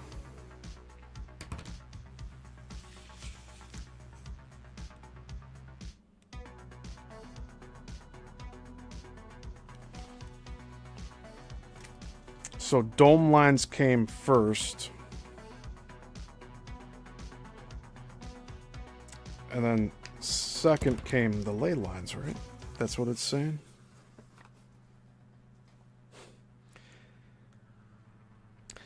These exist in two forms: straight running dome lines, averaging in length 5 to 30 miles, are lines of energy connecting one dome with another, making an angular light matrix around the planet. An example of this pattern is found in California with Mount Diablo and Mount Tamalpais. Mount Diablo in Contra Costa County and Mount Tamalpais in Marin County. Both of these sacred mountains, as the native Indians originally perceived them, are just outside San Francisco, domed about 25 miles apart, and are connected by a straight dome line. The dome lines, incidentally, are pulsating energy channels with marked variations in seasonal intensity.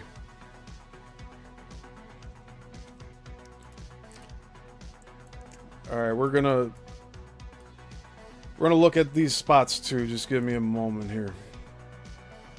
I'm gonna jump back up in the sky. Watch this. Alright. So Mount Diablo. Let's take a look at that first.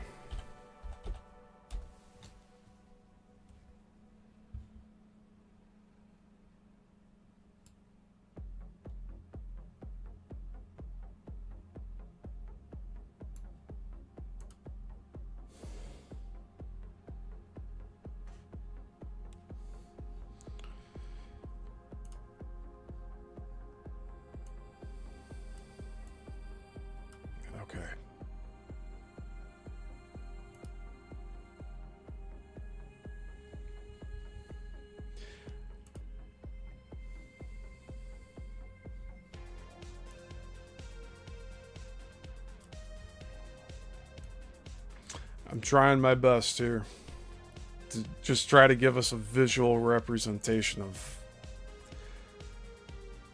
Okay. So I'm kind of seeing a dome here. I don't know.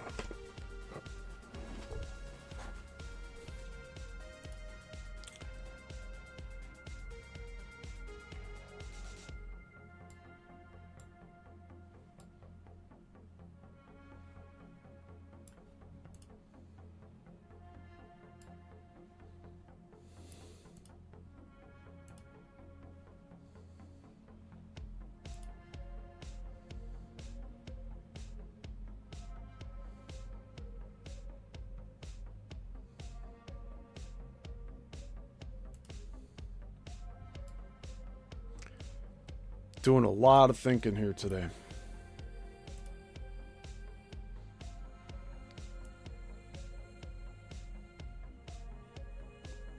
Absolutely stunning.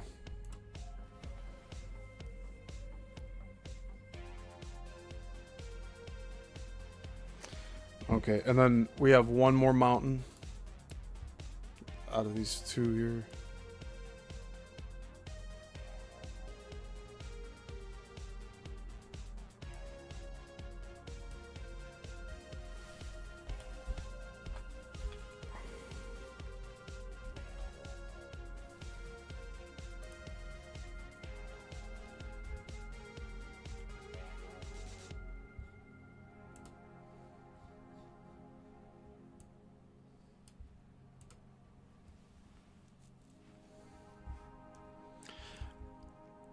I think we'd have a better look at this overhead.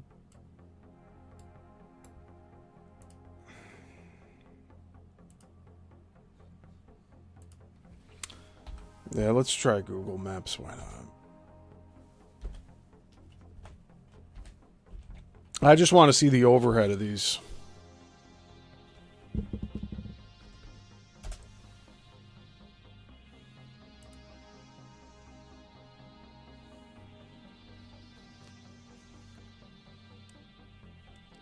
And then we're probably... I'm going to try to just be here for about 20 more minutes. Whenever we get to a, like, break in this paper, we'll probably divide it up that way.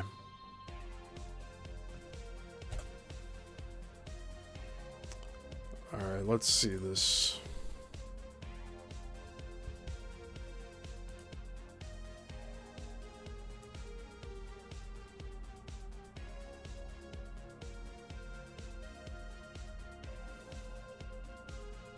There.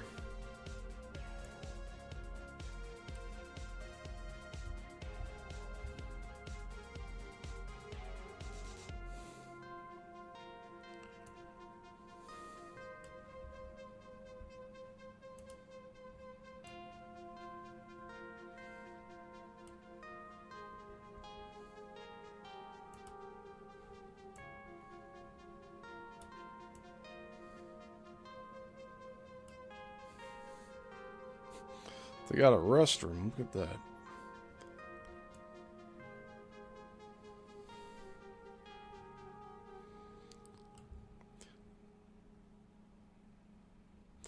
Oh, John says, I live near those places.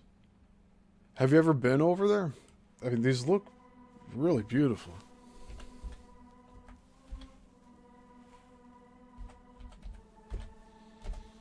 So that was Mount Diablo, and then this is Mount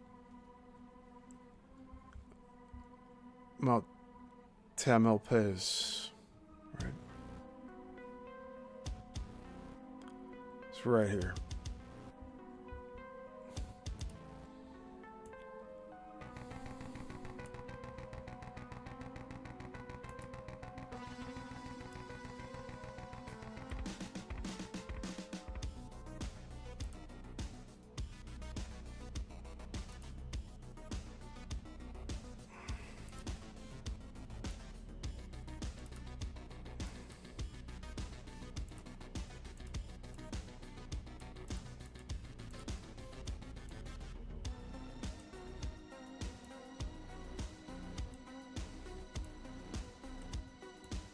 I'm adjusting the size of this here. Just bear with me.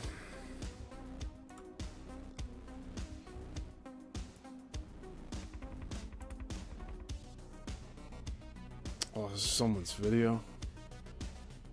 Gerald Berry from October 2024.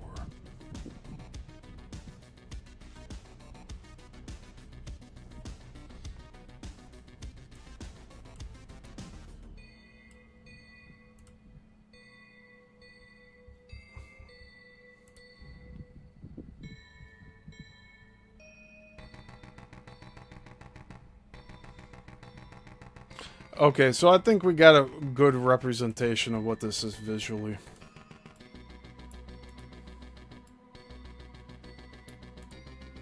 Wow. Absolutely stunning.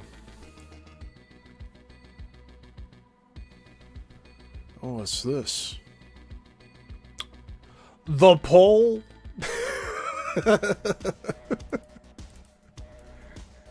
What's... that looks like an electricity pole or something. That's usually what those washers are on them. It's kind of weird. John says, no, I just drive past them my whole life.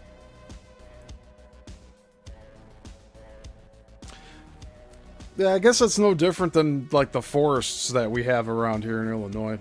Like, I've barely gone to any... There's so many here, though. Look at that rock. It's all red.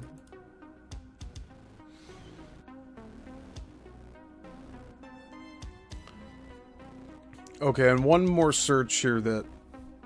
So we did get this mountain, but let's see how close that is to Mount Diablo.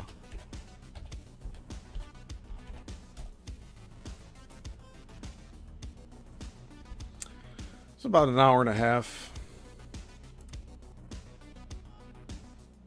Oh.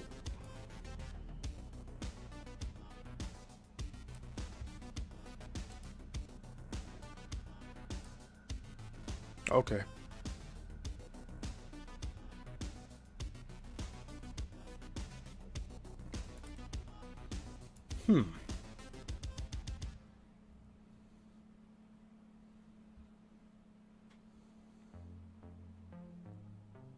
Okay, I'll just leave this up here, and we'll continue reading.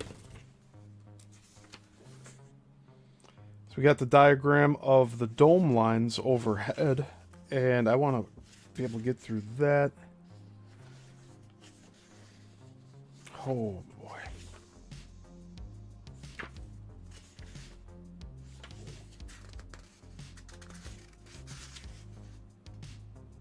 Okay, let's just keep going. The domes were the originating homes of ley lines, or more accurately, within this conceptual model, the dome lines. The dome lines. These exist in two forms: straight-running dome lines, averaging in length 5 to 30 miles, are lines of energy connecting one dome with another, making an angular light matrix around the planet. An example of this pattern is found in California with Mount Diablo and Mount Tamalpais. And I might be pronouncing that incorrectly. Both of these sacred mountains, as the native Indians originally perceived them, are just outside San Francisco, domed about 25 miles apart, and are connected by a straight dome line.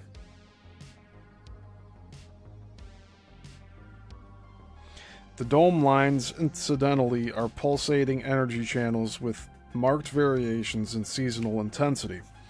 Each dome had the capacity to initiate up to 48 affiliate energy centers, or smaller domes, through a series of spiraling dome lines with a smaller dome cap at the end. These became affiliate, spiritualized power points in the landscape, but directly related, like child to parent, with the initiating dome. Potentially there are 83,808 such dome caps on Earth, a figure that amply explains the near planetary ubiquity of ancient religious sites. There we go.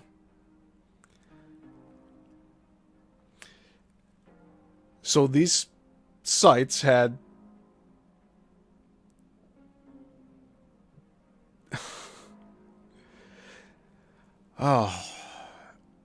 this brings up a lot of different things. Like, this concept brings up a lot of questions.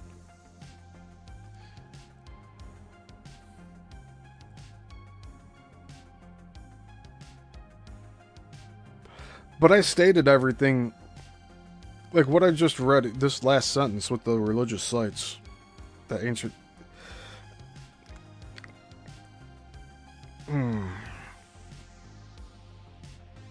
So it's like we were marking where these lights were coming down to by these megalithic sites.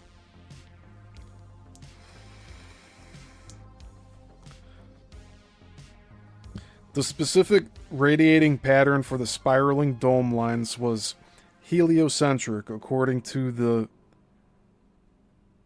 phi ratio. The phi ratio, that's what it is. Or golden mean, golden proportion, golden section of sacred geometry, expressed as 1.618034, which is an asymmetrical spiral exemplified in the patterning whorls of the sunflower and the leaf distribution pattern for many plants, and described as the Fibonacci series.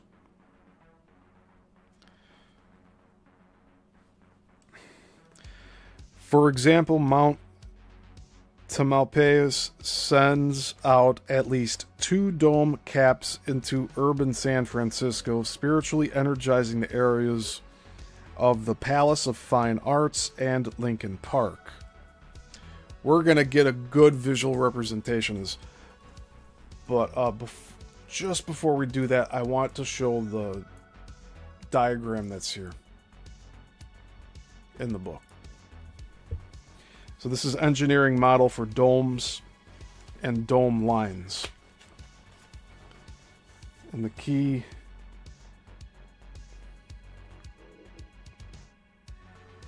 So, the dome cap, one of 48 potential terminating points. That's labeled. So see how I said there was like hurricanes almost? But you see there's a triangulation to it as well. So let's see if we can get this on here.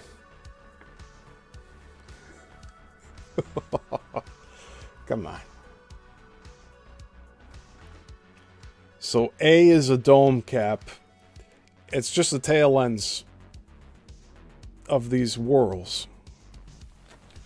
WHORLS. Dome cap, one of 48 potential terminating points.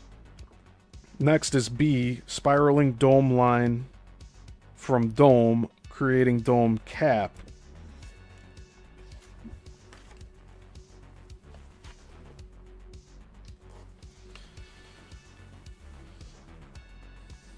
So we have the dome cap, then we have the dome line.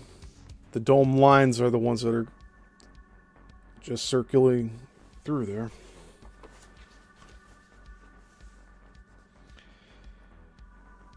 C is the dome, so that's the center, the epicenter.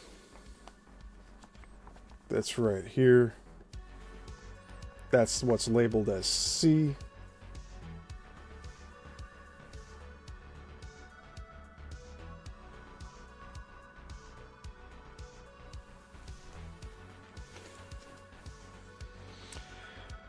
D is straight running dome line connecting domes.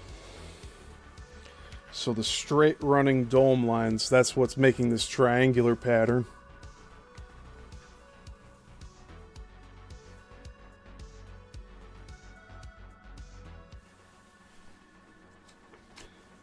E is the line node from dome line or Ouroboros line intersection.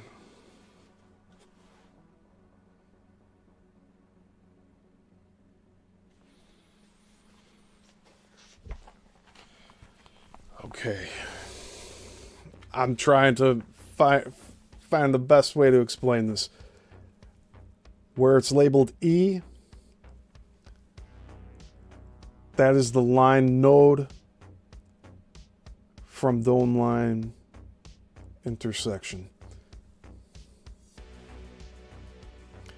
So when a dome line intersects with the straight running dome line that connects the central domes that are 3. There's 1, 2, and 3.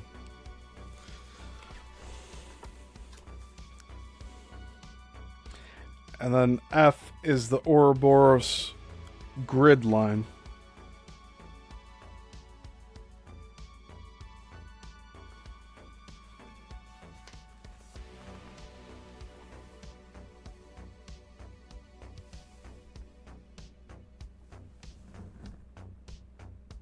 Right.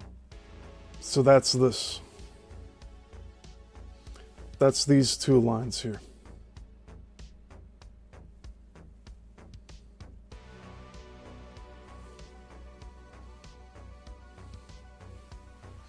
What is Ouroboros?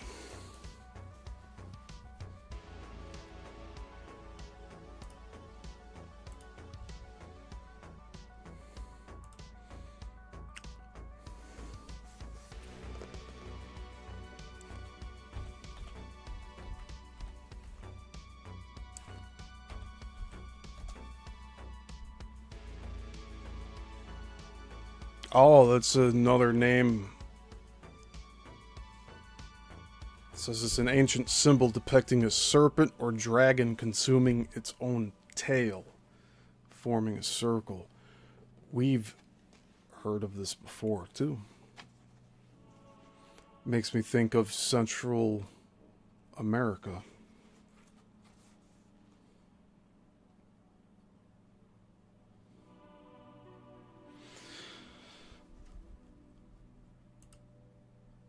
Hey Juan, good to see you here.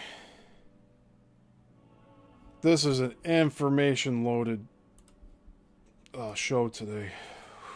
I don't even know where... I don't know how to explain today's show. It's a lot different from the others. Because we're going through a lot of different things. So, let's see here. We got 2 mountains. They have... Alright, let's just keep reading, because that's the only way we're going to understand this.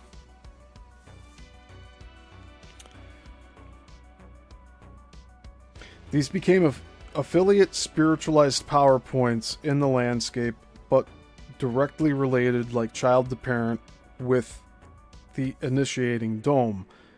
Potentially there are 83,808 such dome caps on Earth, a figure that amply explains the near-planetary ubiquity of ancient religious sites. The specific radiating pattern for the spiraling dome lines was heliocentric, according to the phi ratio, or golden mean, golden proportion, golden section of sacred geometry, expressed as 1.168 or 1.618034, which is an asymmetrical spiral exemplified in the patterning whorls of the sunflower and the leaf distribution pattern for many plants, and described as the Fibonacci series.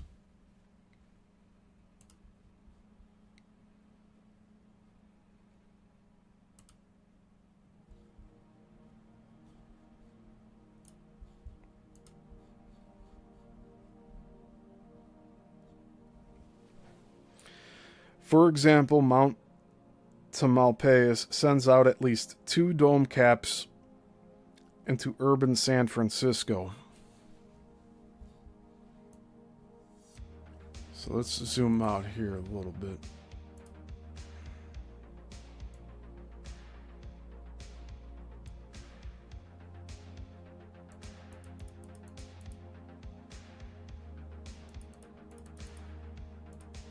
Okay.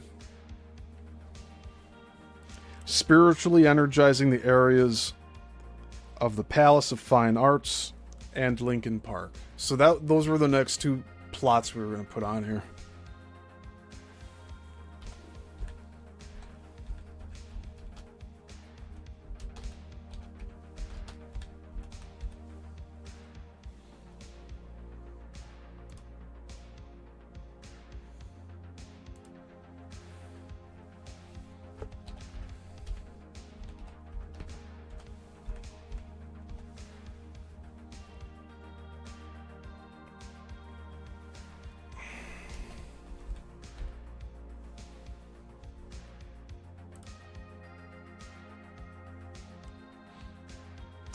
All right, let me see if I can explain this now.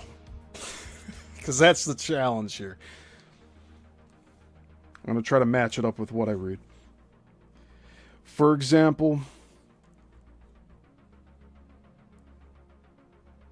so just watch the red dots here. Mount Tamalpais, right here, sends out at least 2 dome caps into urban San Francisco, which is right here. So this one has 2. I'm going to show the diagram again. They have these spirals like hurricanes, but these are essentially light energy domes.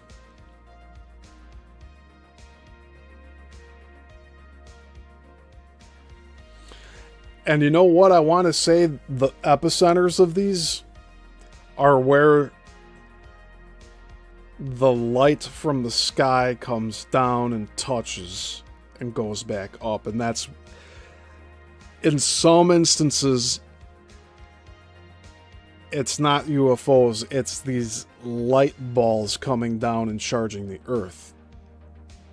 And then go straight back up. Actually, there's been stuff like that happening in the Middle East, too. Light that comes down and then goes straight back up. So it's happening on here. So we want to say Mount Tamalpais is the center of one of these. So it's a dome center, and then the arms that come off of that center, the dome lines, pass through here at Lincoln Park, and then over on the other side, the Palace of Fine Arts. Does that make sense? It basically has 2 strings, and it's turning like a pinwheel of energy. And just 2 of them pass through right here.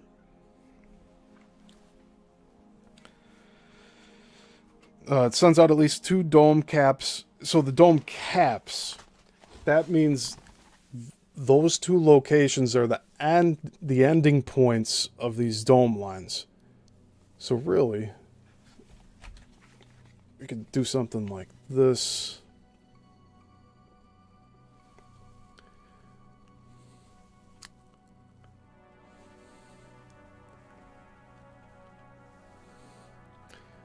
We could say that the dome, or the Mount Tamalpais, I'm just trying to understand this concept here, but let's say Mount Tamalpais is that center dome, that big black spot. And it has 2 arms.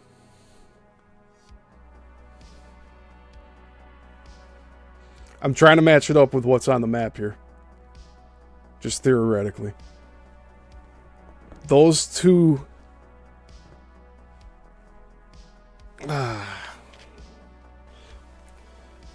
these 2 dome caps, the 2 where the lines end, where the lines terminate,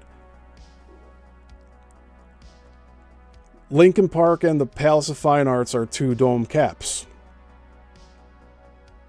Meaning there's lines that go from those two locations back up to the mountain. And that there's energy within that. I think I explained that pretty well. But there's more. There's a lot more. There's about 50 more pages of this chapter. But we're not getting through all of it today. We're close to wrapping up for today. Because this was a lot.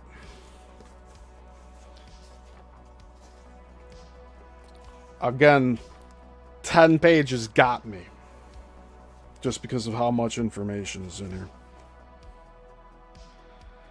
So, for example, Mount Tamalpais sends out at least 2 dome caps into urban San Francisco, spiritually energizing the areas of the Palace of Fine Arts and Lincoln Park. The dome at Mount Diablo similarly sends dome caps into what are now urban Oakland and Berkeley.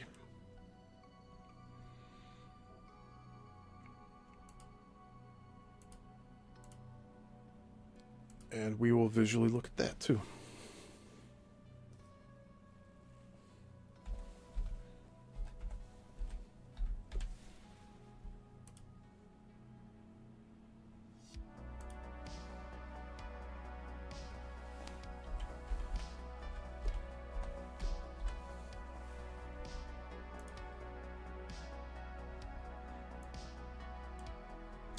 So again, we have a dome cap with Mount Diablo.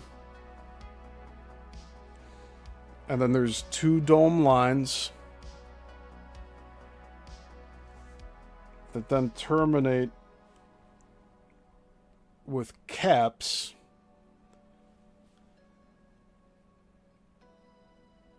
in Berkeley and in Oakland. So there's 2 lines. And that's where they end. Moreover, when any spiral or straight dome lines intersect, they form minor power points called the line nodes.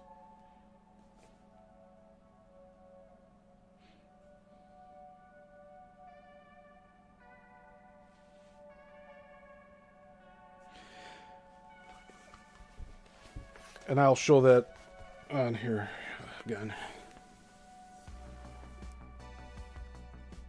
Right here.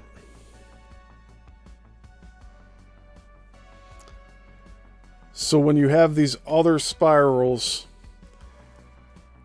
they all kind of connect at different points, but this one particularly is what they're talking about.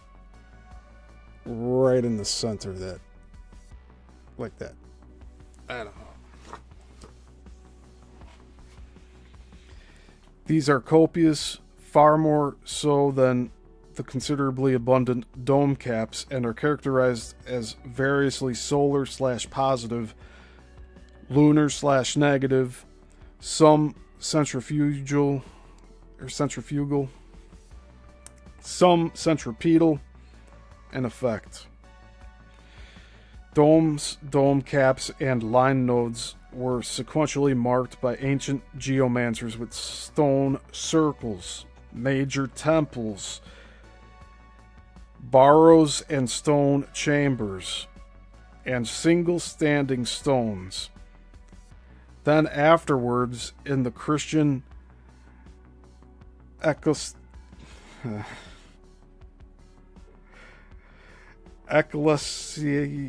I can't pronounce this one. Oh man, hold on.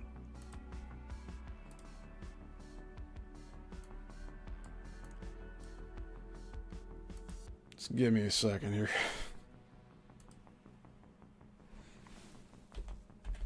I think we're going to try to finish this page, and we will continue on next week.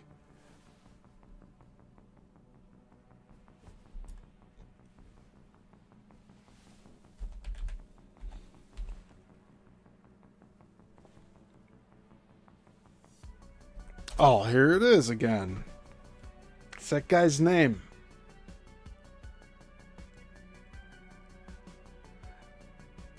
ecclesiastical ascendancy by churches. All right, let me reread this sentence.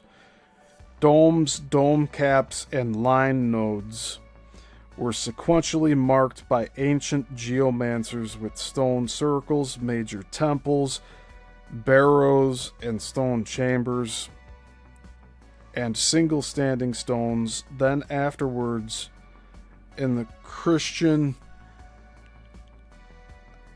ecclesiastical ascendancy by churches. The entire geomantic panoply, Panoply,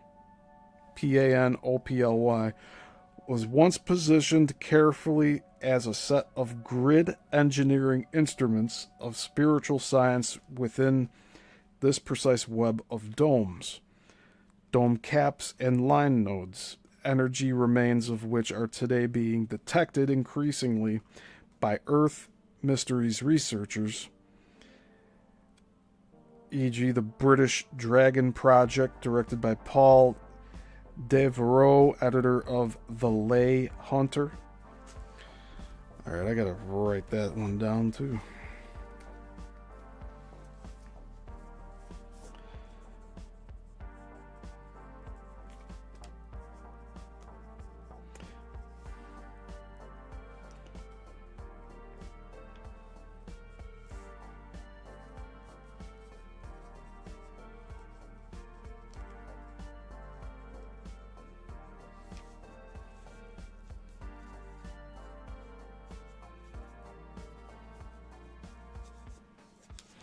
Okay. Remembered vaguely in myth, folklore, and local custom, these landscape temples, animated by domes, linked by dome lines, may be forgotten, but they haven't been closed down. Furthermore, according to dome theory on a planetary basis, all the domes are linked by way of interwoven gold and silver lines, which emanate like cords from their crowns, and these are joined together at one specific planetary node, which is the grid's umbilicus and master dome.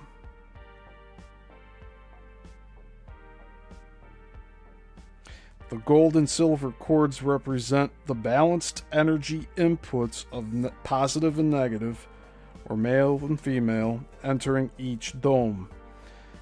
In popular mythology, this umbilical point is called King Arthur's Round Table of Camelot. Holy crap.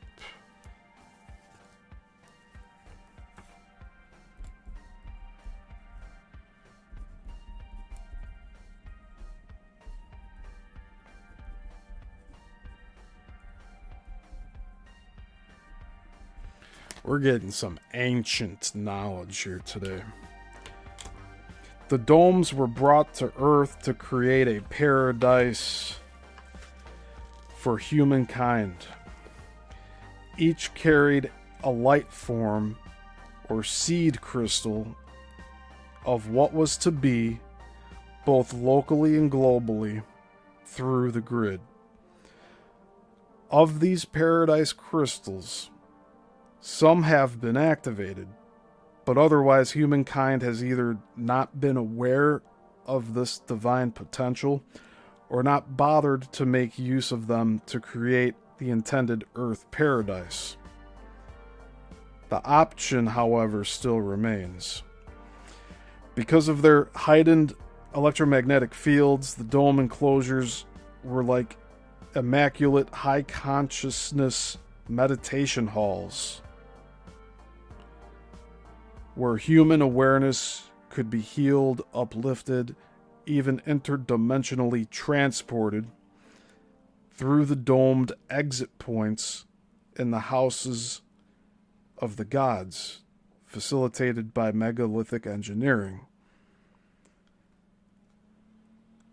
The Irish Brognob Boyne, or the House by the River Boyne, Boyne, known today as the New Grange Tumulus, was the home of the Tuatha De Danann,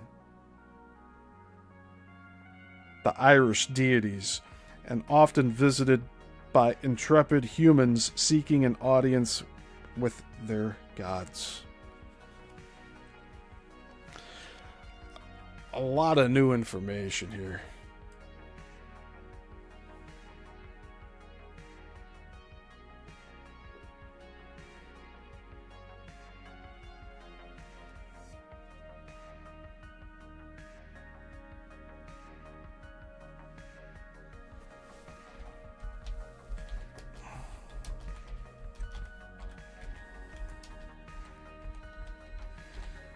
I'm looking up this house.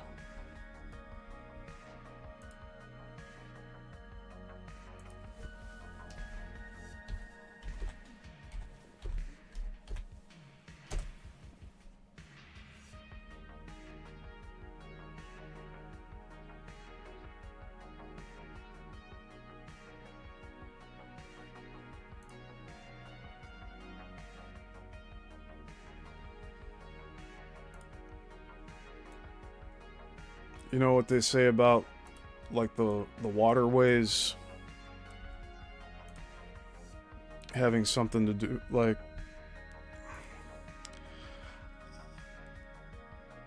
this is Boyne Hill House Estates, but I don't know if that's really what that is. Let's go back to the map here, just to verify.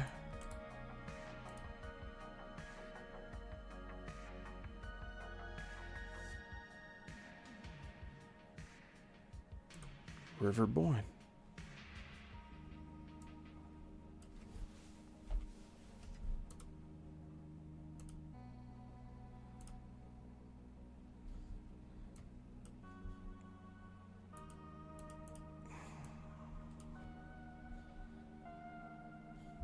Okay.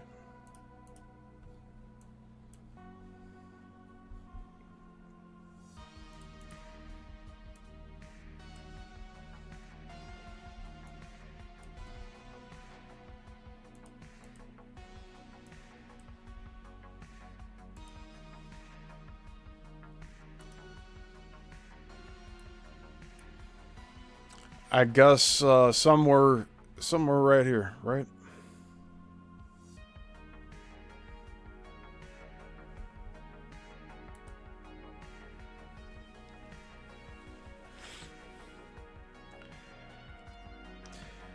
Because of their heightened electromagnetic fields, the dome enclosures were like immaculate high consciousness meditation halls where human awareness could be healed, uplifted, and even interdimensionally transported through the domed exit points in the houses of the gods, facilitated by megalithic engineering.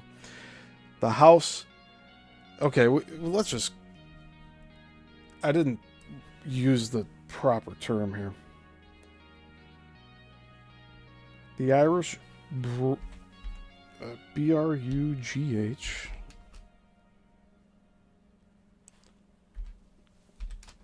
Nah, boy.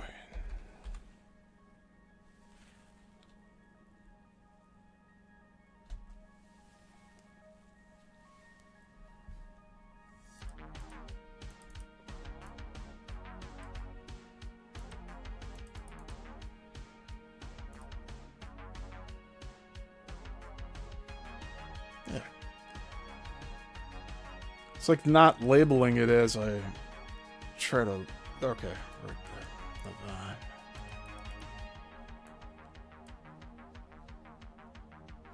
Oh. Oh, it's labeled.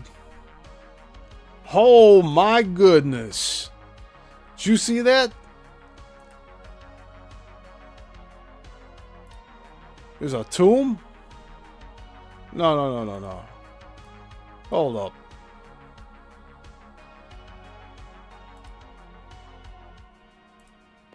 Oh.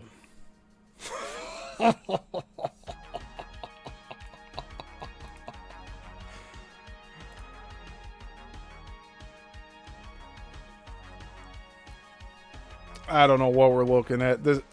I saw something else here. That's it.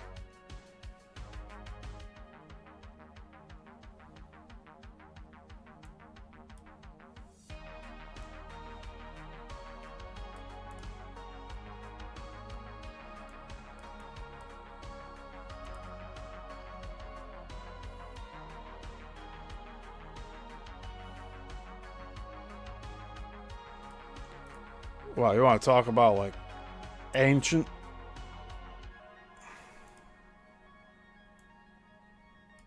And there's something definitely going on with this. Look at this thing.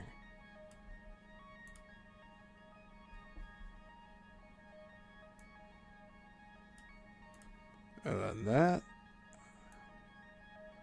And I don't know if this is all the same thing or not. It's kind of hard to tell. This looks like what we're looking for, though. Right?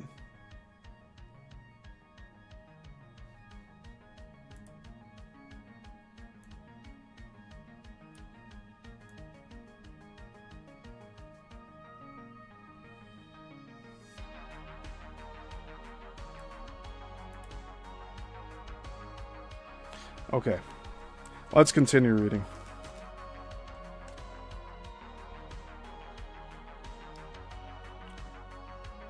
The New Grange Tumulus.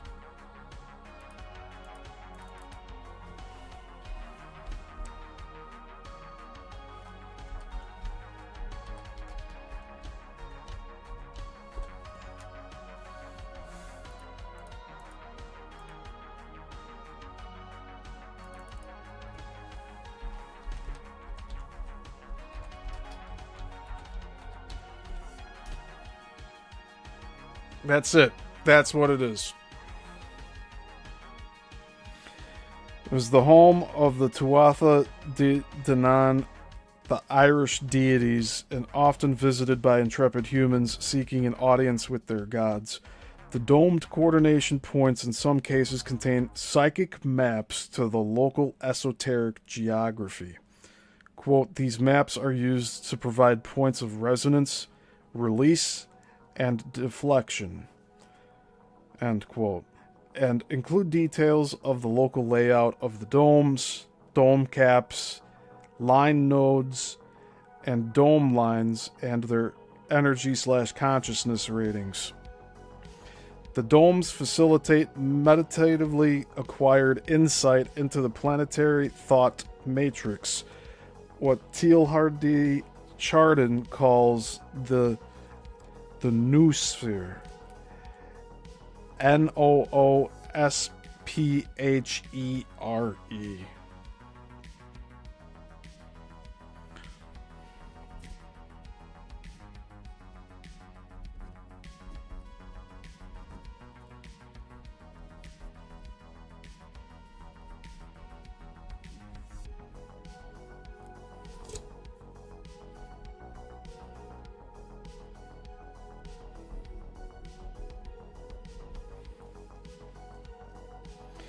Which is present like a hologramic library in the energy field of each dome. This is why the biblical Moses received the Pentateuch, or Torah, the Torah Or, on Mount Sinai, which was a preeminent sacred domed mountain. Furthermore, true to Hermes' principle of correspondence, and in a process of reciprocal inevitability, when the domes arrived, their terrific heat brought up a dome of water from underground. With its multi-directional web of water veins, both to cool the searing earth and to mirror the light dome above. Thus, even today, there are yang/centrifugal light lines and domes above ground, and yin/centripetal water lines and domes underground. Etheric above, physical below. This is behind the phenomenon constantly reported by dowsers of anomalous copious water networks coincident with sacred enclosures. Now, what does all of this have to do with Coral Castle? Well, let me tell you. Ed Leedskalnin was known for dowsing and rotting, and he used that method to find the first location of what he built as Rock Gate in Florida City, and then I guess we can assume that he did further dowsing work and decided that Homestead, Florida, is where he needed to go.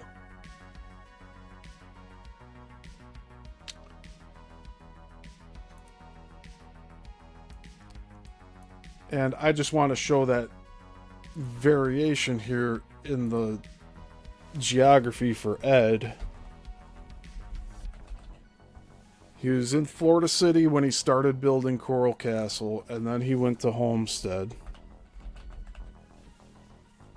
He had everything moved. He had it pre-built.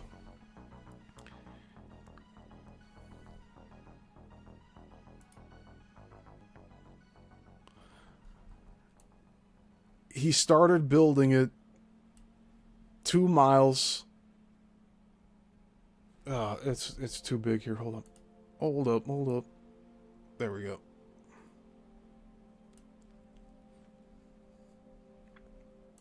Close that.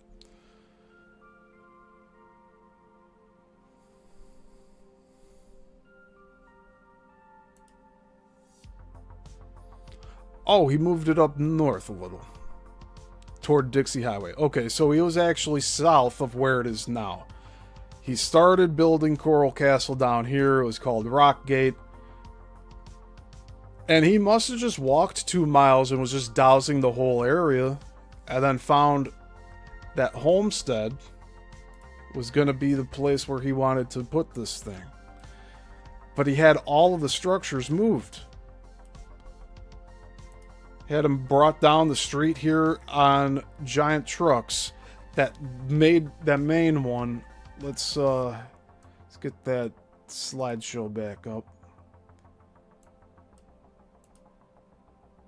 This one in the background.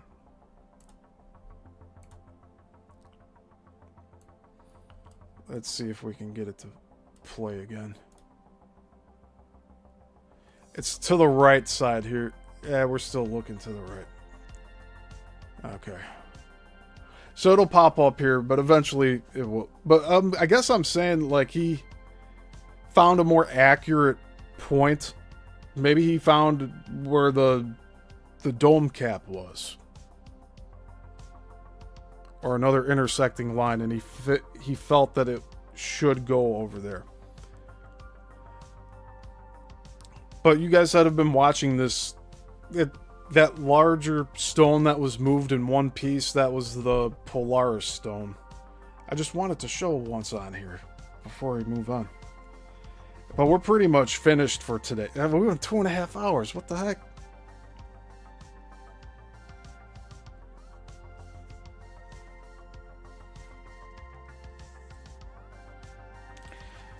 Alright, let's just wrap it up though. And if I see it up here between when I'm reading, then you'll see it too. I'll point it out.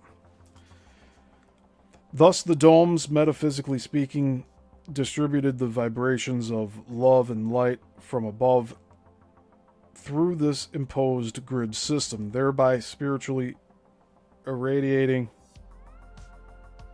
the landscape and, by extension, human consciousness with these positive evolutionary energies.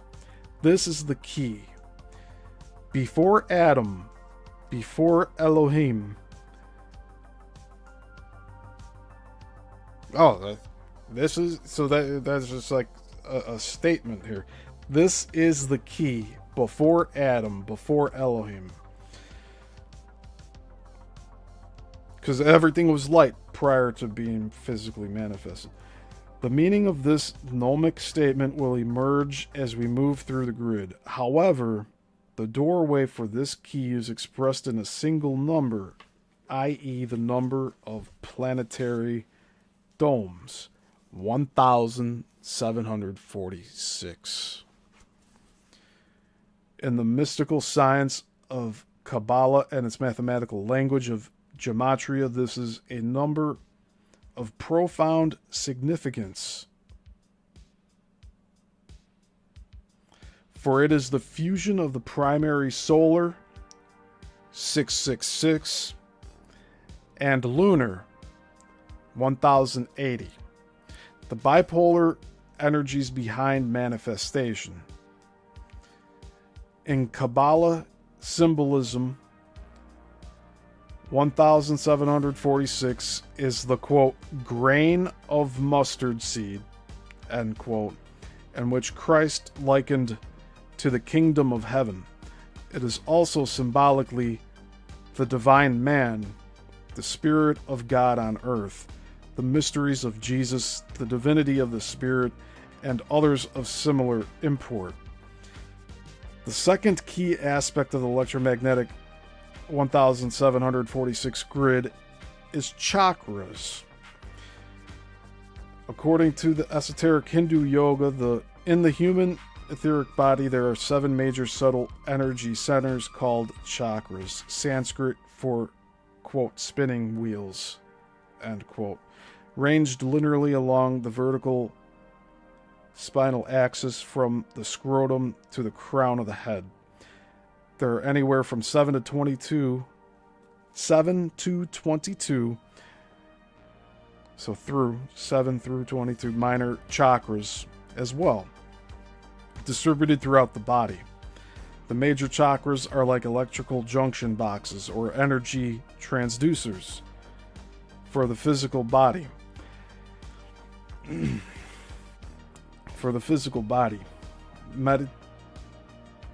Mediating higher plane energies through the material form.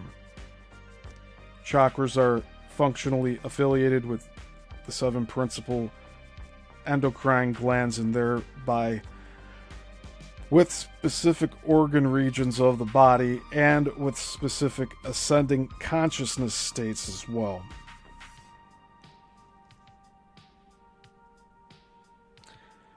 Okay, I think I'm going to stop here for today because we're starting to get into chakras. It's going to go from body chakras to earth chakras. I don't want to start getting into that after we went through all the dome lines today. That was something else.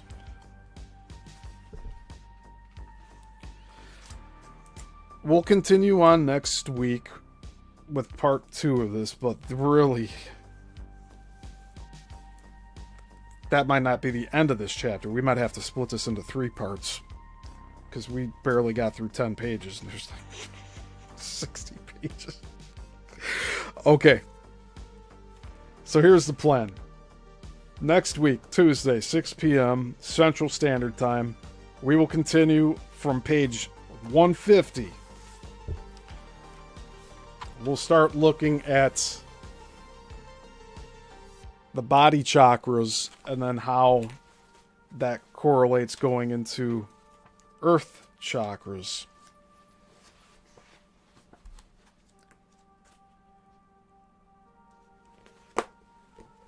I told you it was going to get wild.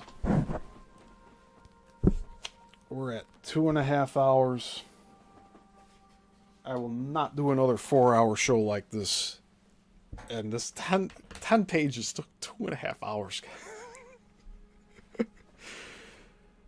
So, that'll be that. But tomorrow, we will be doing our next installment into the Bermuda Triangle. So be sure to be here at 6 p.m. tomorrow. And we'll be starting right away. We were a little behind today. It's going to happen. It's going to happen, all right? We're all human here. So, with that being said, I thank you all, as always. Please don't forget to like. And if you have any thoughts or comments, leave them below and I'll reply. We can have a conversation. If you have different perspectives on what we read today about all this, let me know. Because I do want to keep the conversation going. That's the half of this. Besides me reading this information out and showing the images and video and everything, the other half is all of you engaging with the material I'm sharing. So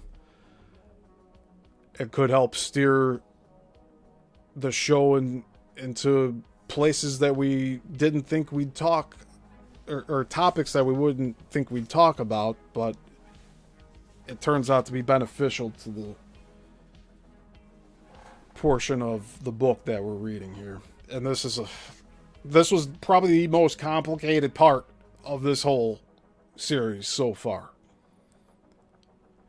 This was like a condensing of many different concepts down into this new concept of dome lines. Everyone heard about ley lines, but dome lines, that's not really talked about much. But this is going to be it for today. Thank you again, and I'll see y'all tomorrow. We're going to get back into the waters of the Bermuda Triangle and more disappearing planes. So, and we got to have like a whole log of disappearing planes and boats that we're going to just go down the list. It's gonna be another weird show. I don't know what we're gonna get into with that, but the further we go into this, the more new information comes to the surface. Like, I'm losing my words here. It's gone too long today. So again, thank you, and I will see you all tomorrow. Till the next one. Class dismissed.